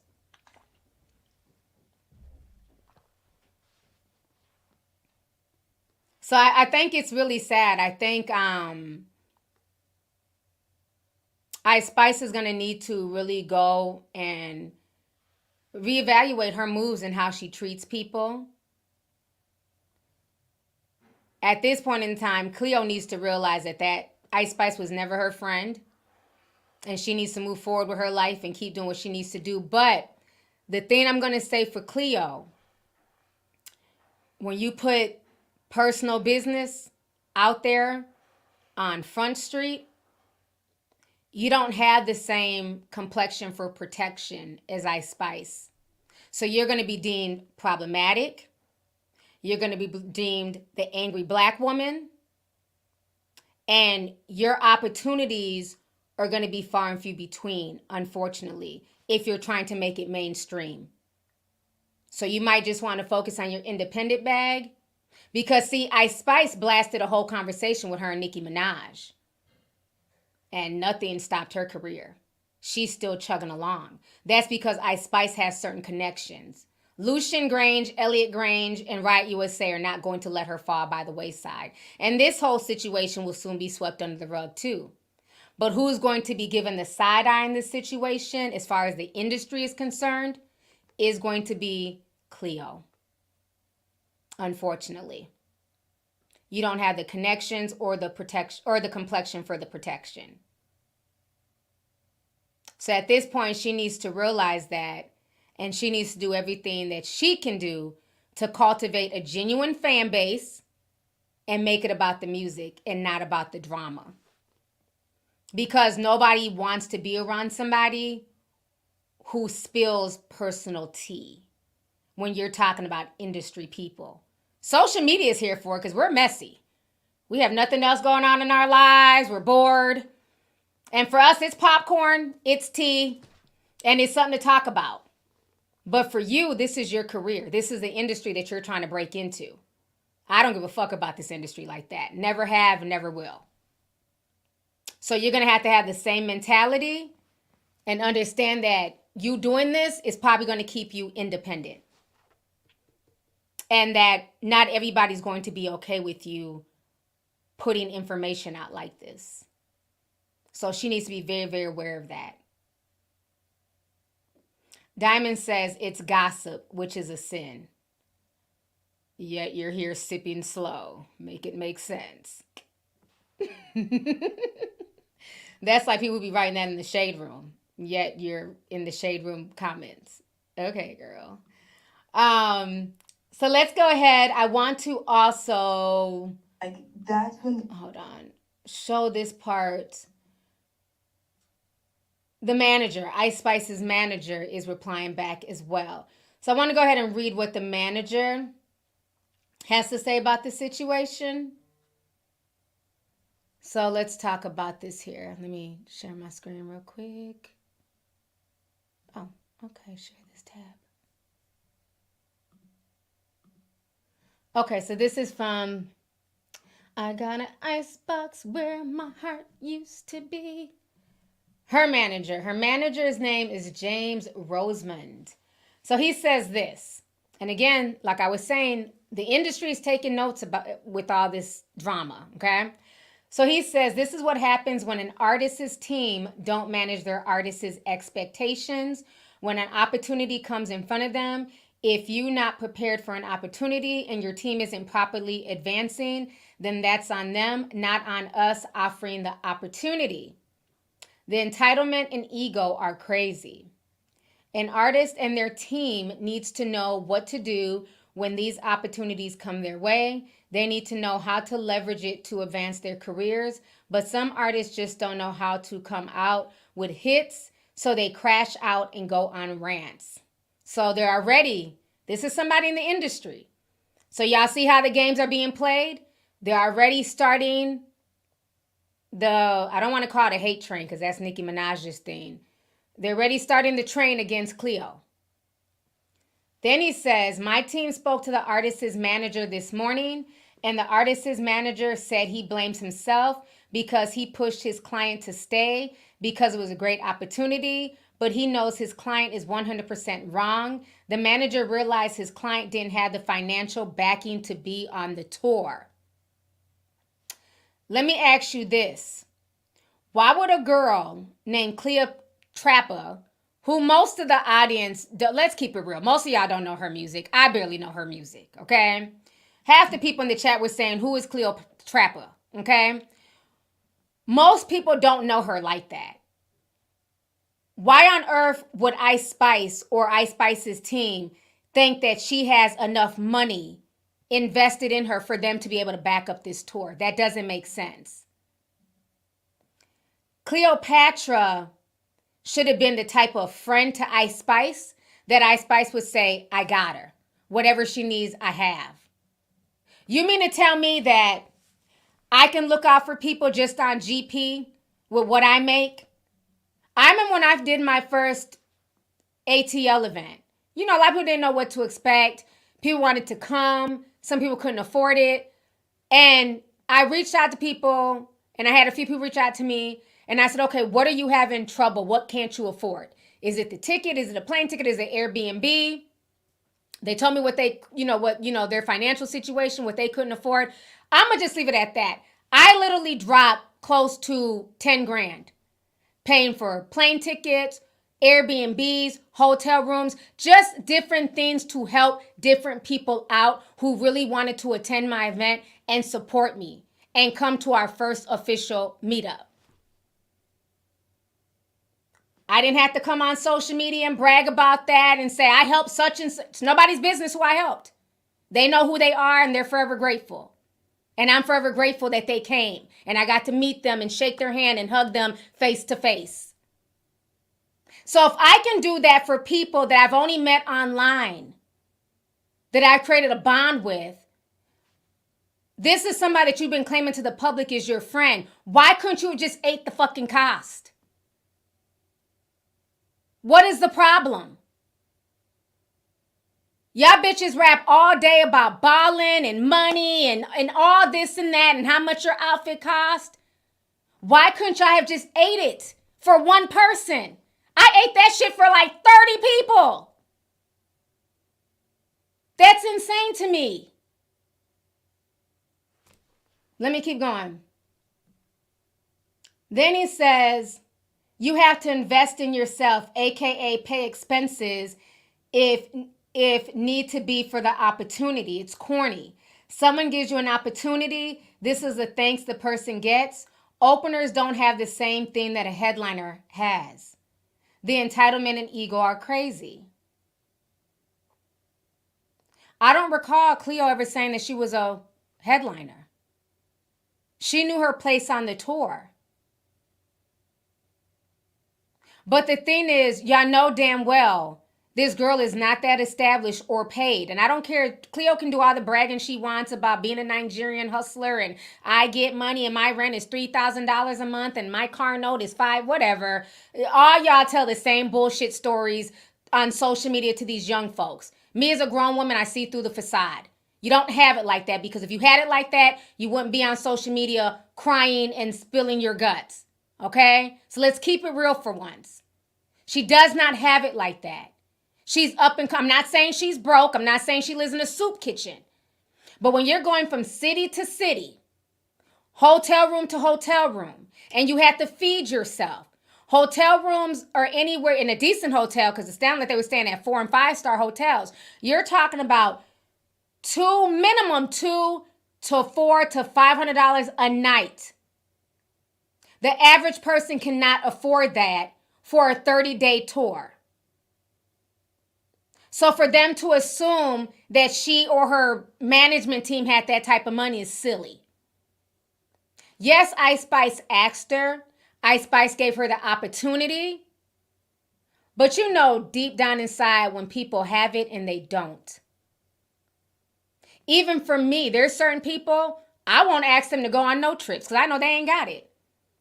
Why didn't you invite me to Puerto Rico? Bitch, you can't even go up the street. I love you. We'll kick it in downtown Minneapolis. We'll hang out at the lounge. I'm not inviting you to Puerto Rico. Because why? Because I already know I got to pay for your hotel stay. I got to feed you. I got to buy you drinks. I'm not doing that. I want to enjoy my birthday weekend. So I want to go with people who can afford to kick it. And you have to have friends like you got to know where your friends and your associates, where they fall in the grand scheme of things. It's no judgments, but I'm not going to put somebody in a situation they can't afford to be in. That's to me, that's silly. Why would you purposely embarrass that person? If I know you don't have it, why would I invite you to go out of the country and I'm having to foot your bill and I'm sitting here sighing and having an attitude like, oh, I got to buy this bitch drink again? Because after a while, it will start to annoy you when you feel like you got to take care of grown folks if that hasn't been discussed. I don't want to feel that way with my friends and my associates.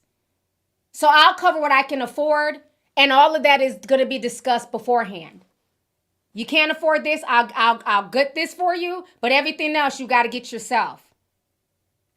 IceSpice knew what she was doing. I don't like that shit. I don't like that shit. So then he goes on to say,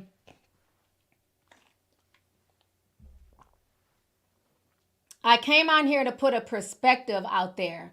All artists don't understand the nuances of business, the ins and outs. An artist can talk to another artist direct and offer or extend an invitation to an opportunity out of the kindness of their hearts.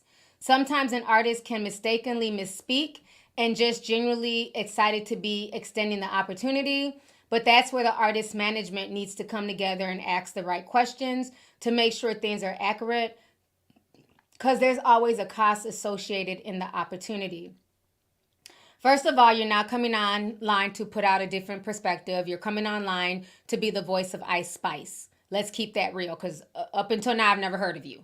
Not saying that he ain't been tweeting and posting. I just never heard of him, okay? So you're coming to be her voice. And that's cool. That's what you're supposed to do as a manager. But my thing is, at what point in time was you as the manager and Cleo's manager, at what point in time were y'all going to talk?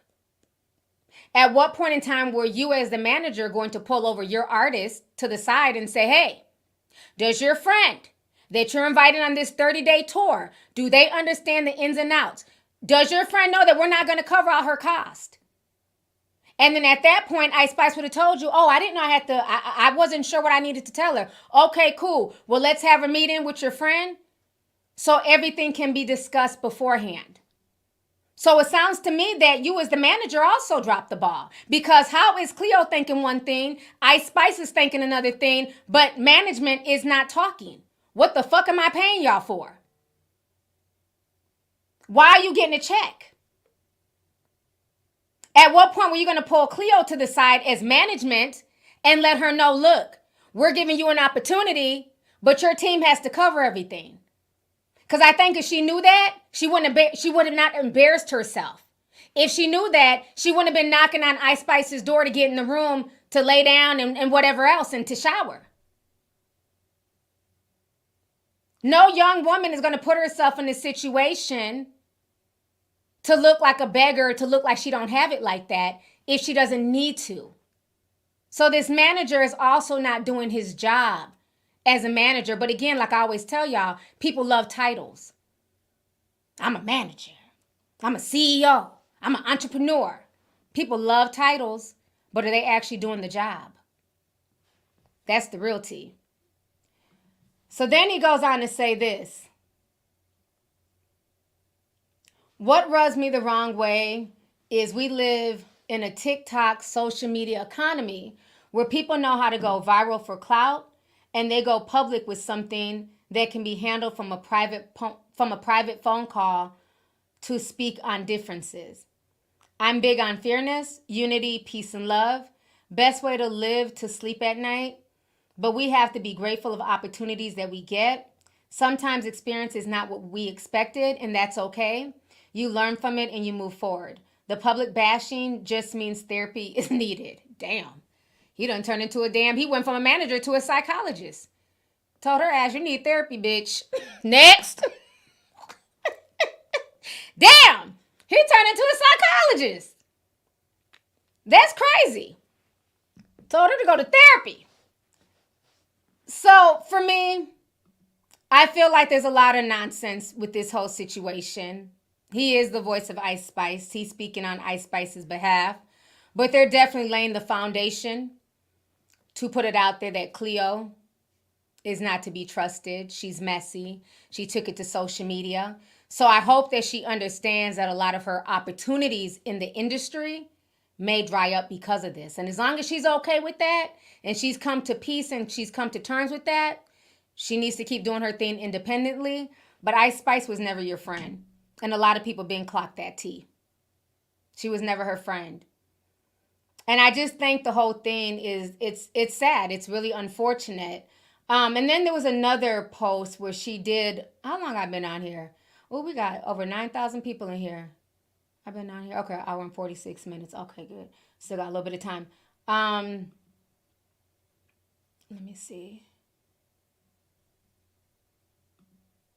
Okay, so this was the clap back to iceSpice, because iceSpice Cleo responded back to IceSpice. After IceSpice was talking about how she ate up all the food at the restaurant, this is what Cleo had to say back. She says, imagine being called big by someone that was just big. I'm going to bed, bro. Ozempic got y'all gassed and fat phobic now. BET. No, bet. Sorry, I said BET. Bet. So that's what she had to say about IceSpice. And IceSpice, she needs to not forget she was one a Polo Loco chicken away from being obese. Like, relax, sis. Okay? And I'm just kidding. She wasn't going to be obese. But she, IceSpice was a thickums. Okay? Very, very thick. She's lost a lot of weight recently. So, just simmer down a bit. Let's not do that. Because there's nothing fat about Chloe. Chloe's a healthy weight. So let's not do that. You have a lot of people, they lose weight and go crazy, child. So now, I think I've talked enough about IceSpice and Chloe. I'm over all these people at this point. Let me make sure I hit on everything. Oh, did y'all want to hear the thing about the Nigerian? She was mad because Chloe, here it is. Not Chloe, Cleo. I keep having Khloe Kardashian's name in my head. Cleo. This was the interview that IceSpice was mad about here. So let's watch this real quick before we switch subjects. So IceSpice is also Nigerian. I didn't know. I seen her tweet though, but I didn't know. Really? How close are y'all? She never told me that though. Really? I was kind of confused too when she tweeted that. I'm like, did she tell me? She's half. She told me her best friend was. I remember when I was talking about me being Nigerian. She was like, yeah, my best friend's Nigerian. But I mean, if she's Nigerian, then period. So IceSpice. Okay, so let me say this. Now, when IceSpice came out, because I think it was like a tweet where somebody was saying that IceSpice looks like she could be Igbo. And then she was like, she's half, like her dad is half Nigerian. I believed her. I said, oh, okay, well, I didn't realize that she had Nigerian in her, but all right, kudos, that's what's up. She has the little bags in her eyes like I do, so, and sometimes that tends to be a Nigerian trait. So I assumed, okay, she's half Nigerian, cool. But now that I'm seeing this interview, because I didn't see this interview until today, where Cleopatra is saying that she didn't know, that right there should have told a lot of people they weren't really friends. Because all Nigerians can attest to this. As soon as you meet another Nigerian, what's the first thing we say? What tribe are you from? That's the first thing we say. So if IceSpice would have been like, I'm Nigerian, the second thing is, what tribe are you from? Are you Igbo? Are you Yoruba? Are you Hausa? Are you Fulani? We want to know. So the fact that she's claiming to be Nigerian and you don't even know what tribe? Honey, y'all ain't real friends. We ain't got to be friends. You tell me you're Nigerian, I'm clocking your tribe. I want to know. You speak Yoruba? I'm Yoruba, by the way. You know what I'm saying? That's how we're raised. We identify not only with our ethnicity, but our tribe. That's why I was telling y'all, I never understood why people get so upset when people who are African or Caribbean, it's when I tell you, when people say we're not black is synonymous in America with African American.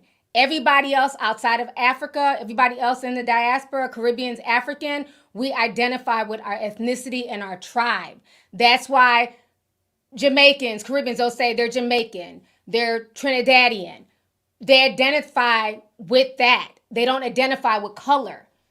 People only identify with color in America. So it's not that people are saying that they're not black. We know we're black. Obviously, I'm brown skinned, I'm black, right? But we're going to identify with our ethnicity. So that is why Dominicans, Puerto Ricans, they always identify with their ethnicity first and not their color, right? So like I was saying before, whereas in Africa, it gets even deeper. It's not even just your ethnicity, because if everybody in Nigeria is Nigerian, that's common sense. Then we get into tribalism. Then at that point, we want to know what tribe you're from. And then, and we don't there's not as much conflict now with our newer generation. So now you have like inter-tribes marrying, you'll have, Yoruba, Igbo marrying. But like when our parents were younger, there was none. Yoruba stay with Yoruba, Igbo stay with Igbo. But now you have a lot of mixing, you have like Cameroonians and Nigerians getting married. So us, like the younger generation, we don't really trip off a tribe as much. You know what I'm saying? Tribal ethnicity as much. But we still want to know just so we know. You know what I mean? We want to know what language you speak, if you eat the same foods, stuff like that. Our foods are pretty similar, but certain foods, like, Igbo people, y'all love y'all's kola nuts. I don't like kola nuts. You know what I'm saying? So it's like, it's just certain things that you have to know. So somebody said, I'm Haitian and Nigerian. Okay, all right, Rika. That's a cute little mix. Here go all the Zoes. I'm Haitian. Here go all the Zoes in the house. Them Haitians, honey. They gonna come and represent their flag. I love to see it. But yeah, so that's what I'm saying. It's just like, that is very strange to me. That should have been a red flag right there. The fact that her own friend is saying that she didn't know that she was Nigerian. And so then IceSpice got mad at her and she was like, well, I'm not your PR team. You never told me you were Nigerian. She was like, well, you could at least said I was black. But why does she have to do that? You tell the world what you are. So I'm kind of disappointed because I really thought that IceSpice was, some half Nigerian girl. So that's pretty cool. So for her to just lie, like what was the reason? Don't be you can't just claim us when convenient and then drop us like a hot potato. Now you ain't got no Nigerian in you. What kind of shit is that? So I always find that funny. Yeah, I always find that funny. Oh, I meant nationality. Was I saying ethnicity? I'm sorry, nationality. Nationality is what I meant to say. But yeah, it is. It's just the whole thing with her and her friend. I think right now because she made it public, the friendship is over. That's a wrap. The friendship is over. They both just need to go their separate ways. But I don't think IceSpice is a good friend. This is the second person that's blasted her. And like I said, I think both of them put a little bit of sauce on both their responses. There were some things I had to clock on Cleo, some things I had to clock on IceSpice. But I just don't think Ice was a real friend to her. And this is where I get when African Americans get upset because they feel like a lot of these celebrities, they try and go into their spaces, right? Like hip hop is an African American thing. I know people like, oh, Puerto Ricans, helped start it. Whatever. When I think of hip hop, I think of African Americans. I don't necessarily just think of I don't think of Fat Joe. I'm sorry. When I think of hip hop, I don't think of Fat Joe. I think of Grandmaster Flash and African American people who founded hip hop, who made it what it was. Yes, the Puerto Ricans were there helping, but that's how I look at it, right?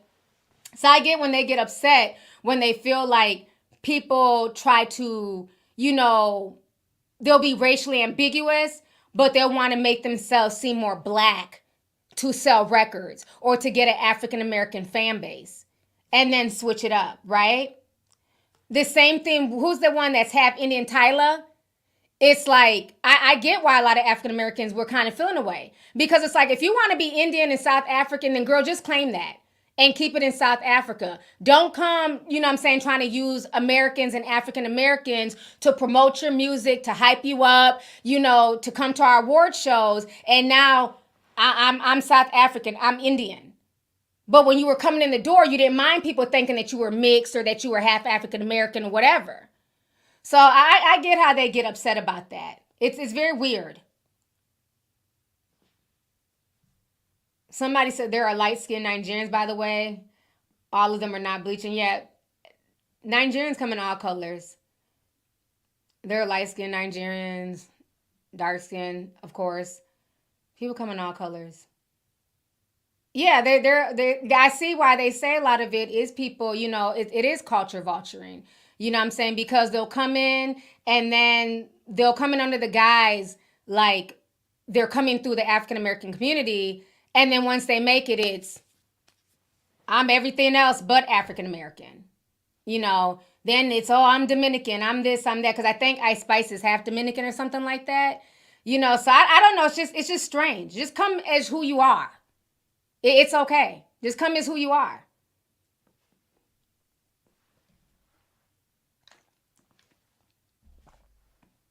Y'all know I'm gonna keep it real. And I'm not saying that they weren't Caribbean people. Stop acting like Busta Rhymes was out here with Melly Mel and the Furious Five. Busta Rhymes came later on. Everybody hollering Busta Rhymes and Fat Joe. They weren't here in the 80s. I'm talking about when hip hop really started. With African Bombada's weird ass. Grandmaster Flash. Melly Mel. You know, like all those people.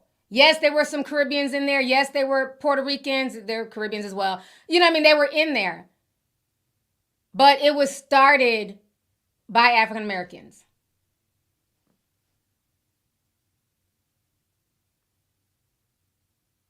Karis Run, yep. Sugar Hill. Slick Rick, thank you.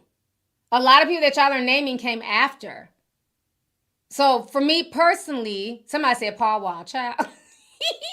Not Paul Wall, still tipping on fofo. Like I said, for me personally, when I think of hip hop and the birth of hip hop, I think of African Americans. You know what I'm saying? And it's okay. Give them their flowers. A lot of people are eating off of this thing called hip hop, and you have to pay homage. Period. Period. You can't come and want to delve into hip hop and get hip hop dollars and be in the hip hop category, but then act like you're better. Drake, colonizer from Canada. You got to pay homage. Curtis Blow, yep. Oh, you know, there was a lot of people. Moni Love, thank you. Y'all are bringing it back. Not Vanilla Ice. Queen Latifah. There was way, way more African Americans who were born here in America, whose lineage is here in America, that were involved in, especially in early hip hop, than any other ethnicity. Run DMC. Now, one of the Run DMC members, I think it's Daryl. He's Dominican, but he found out later on in life because he was adopted. Salt and Pepper, they're African American. Yes, thank you. So that's what I've noticed with a lot of these, you know, hip hop artists. Like, stop trying to play both sides of the fence. They come in as black and I'm hip hop. Then we find out they're everything else but that. So I don't know what her point was even trying to claim Nigerian. That was weird. It's like she's trying to get the Nigerians on her side. Because, hell, that's what made me like her. Remember when I was like, well, I got to support her. I guess, shit, she's half Nigerian. All right, you go, girl. I'm like, yeah, she kind of does look like, you know, my son. Chad, I was like, yeah, you know, she could be my kid. We got the same eyes. I'm trying to find Nigerian features and shit in IceSpice. Come to find out she's a Hispanic. Girl, bye. Get your ass out of here. I'm like, we got the same eyes.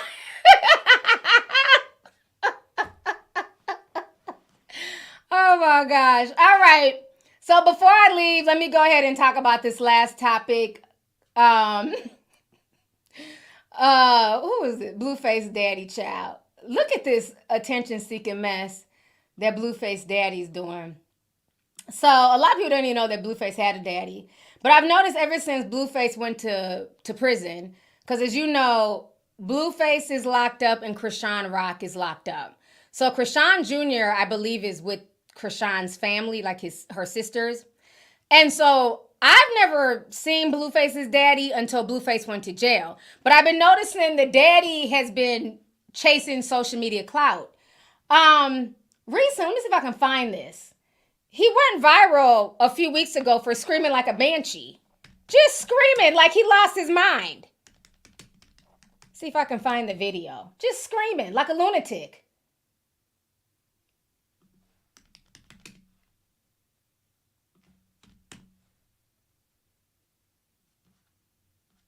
Once he found out his son was sentenced. I might have to go on YouTube. Let me see real quick.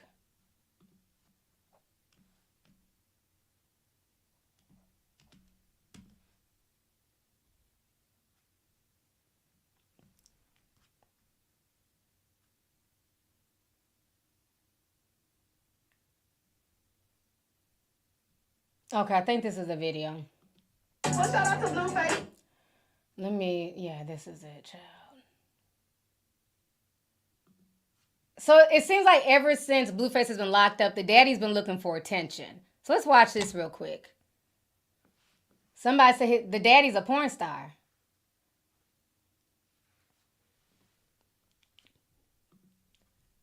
Y'all lying. Is he a porn star?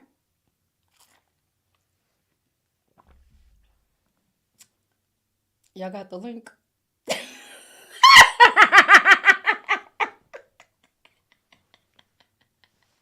I'm just kidding. Somebody said in the chat, allegedly. I don't know. I didn't hear about that. We've all seen Blueface's peen on Twitter. Somebody just wrote in the chat. They said he was a porn star. I'm just repeating what the chat said. I don't know. Okay. I had to go do my research later. All right, this is the daddy right here. Blueface's dad. He looked like his dad, too. Look just like his dad. All right, let's watch. Hey, free Blueface. Let the famous crib free. You alright?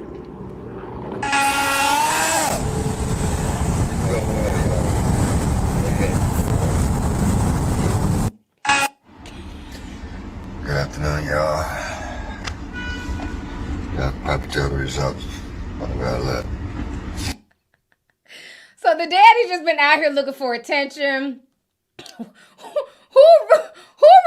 literally goes in the car and says, I'm about to hit the record button and just scream.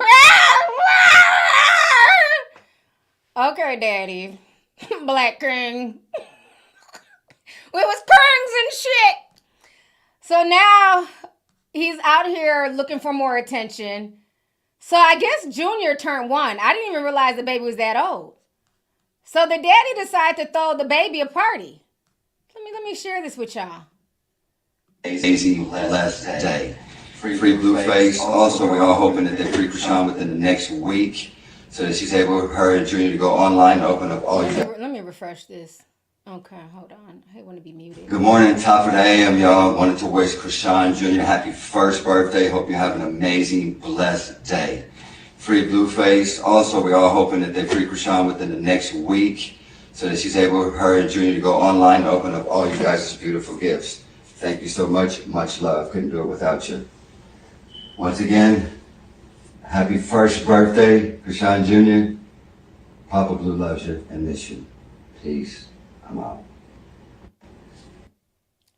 Happy birthday. Happy birthday. I wasn't expecting the birthday music. How you gonna have birthday music playing? Tell my happy birthday to you.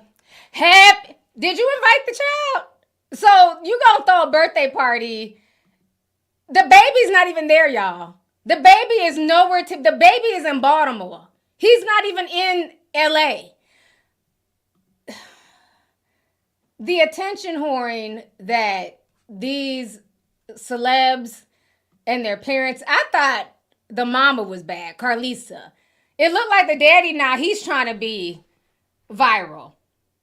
How are you going to throw a birthday party for a child, but the child is not there? Now, remember when Krishan was arrested, because remember she was going to go visit Blueface in jail and have warrants, and she got arrested.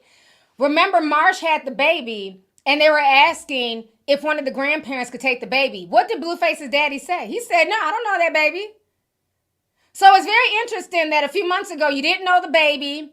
You refused to, allow the baby to go home with you once Krishan was arrested. Now the son, you're throwing a birthday party for the baby. None of this makes any sense. It's just insane. So, child, that's all I got to say about that. How do you have presents, music playing, and the poor baby didn't get no type of invite? Baby sitting in Baltimore, minding his business. Papa love you. Did you love him when you left him at the courthouse and left everything with Marsh to deal with? This family's a mess, child. Oh my gosh. Leslie said, T, I was eating and the music had me. I almost spit out my food. You are too funny. Your laugh is contagious. Yeah, I wasn't expecting to hear the music. What? Because, I mean, you play the music if the child is there.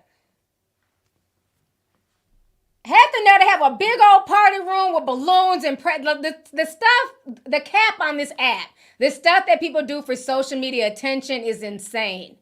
Insane. This man has had no relationship with this child ever. Hell, the damn daddy, Blueface, barely claimed the child when he was free. Swerping down, Krishan was pregnant by somebody else. He said none of his other kids look like that. Now the daddy's looking for clout. If he's not screaming, he's wishing this child happy birthday. Sir, have a seat. Have a seat. That music took me the hell out. It did. Let me read the rest of these super chats. I'm going to go ahead and get up out of here. Let's see here. Coyote Sam 199 says, you look amazing, T. Thank you so much. I appreciate you. Nyla R. sent $5 says, good evening, T. This was my first super chat. Just wanted to say hi. Thank you for being you, and I love you. I love you, too. Thank you so much, sis. Thanks for checking in. Peachy says, hey, T, I'm feeling real blessed. It's my birthday, and I got to watch a live. That's awesome. Happy birthday to you. Thank you for checking in. Let's see here. J. Mar says, leave that long hair alone. We know it looks good. Y'all know I don't like weave on my chest. That's why I keep a brush. I don't like a lot of hair. Even when it's my real hair, I don't like hair like on my chest, like on my skin. That's why like when I sleep with a bonnet, or my hair has to be like in pigtails. Because I feel like it's like bugs or something. So as soon as I feel hair on me, I gotta like move it. So I know it look good. Thank you, Jay. I know it looks good, but I do not like the feeling of hair on me, even if it's my real hair. I don't like the feeling of hair on me. I talked about that before. Somebody said Blueface daddy looked like Caillou. Oh my gosh. Tara, thank you so much for the $1.99. Y'all are a mess. But yeah, so this has been a wonderful stream. Had a great time. I hope you guys enjoyed this stream. Thank you guys. We had over 9,000 people in here. I appreciate y'all for coming through and just supporting me. So it's already September 3rd. I can't believe we're already in September. I had a great time this weekend. I was in Peoria at Marquis' wedding. So shout out to her. We had a wonderful time. And so this month is going to go just as fast. The Millie party is right around the corner. So I hope everybody has their outfits picked out and you guys are ready to party with me and have a good time. It's going to be a blessed weekend. I cannot wait. So I will see you guys soon. Thank you, everybody, for tapping in with me. I hope you guys enjoyed this stream. I love you guys, and I'll talk to y'all later. Everybody have a good evening.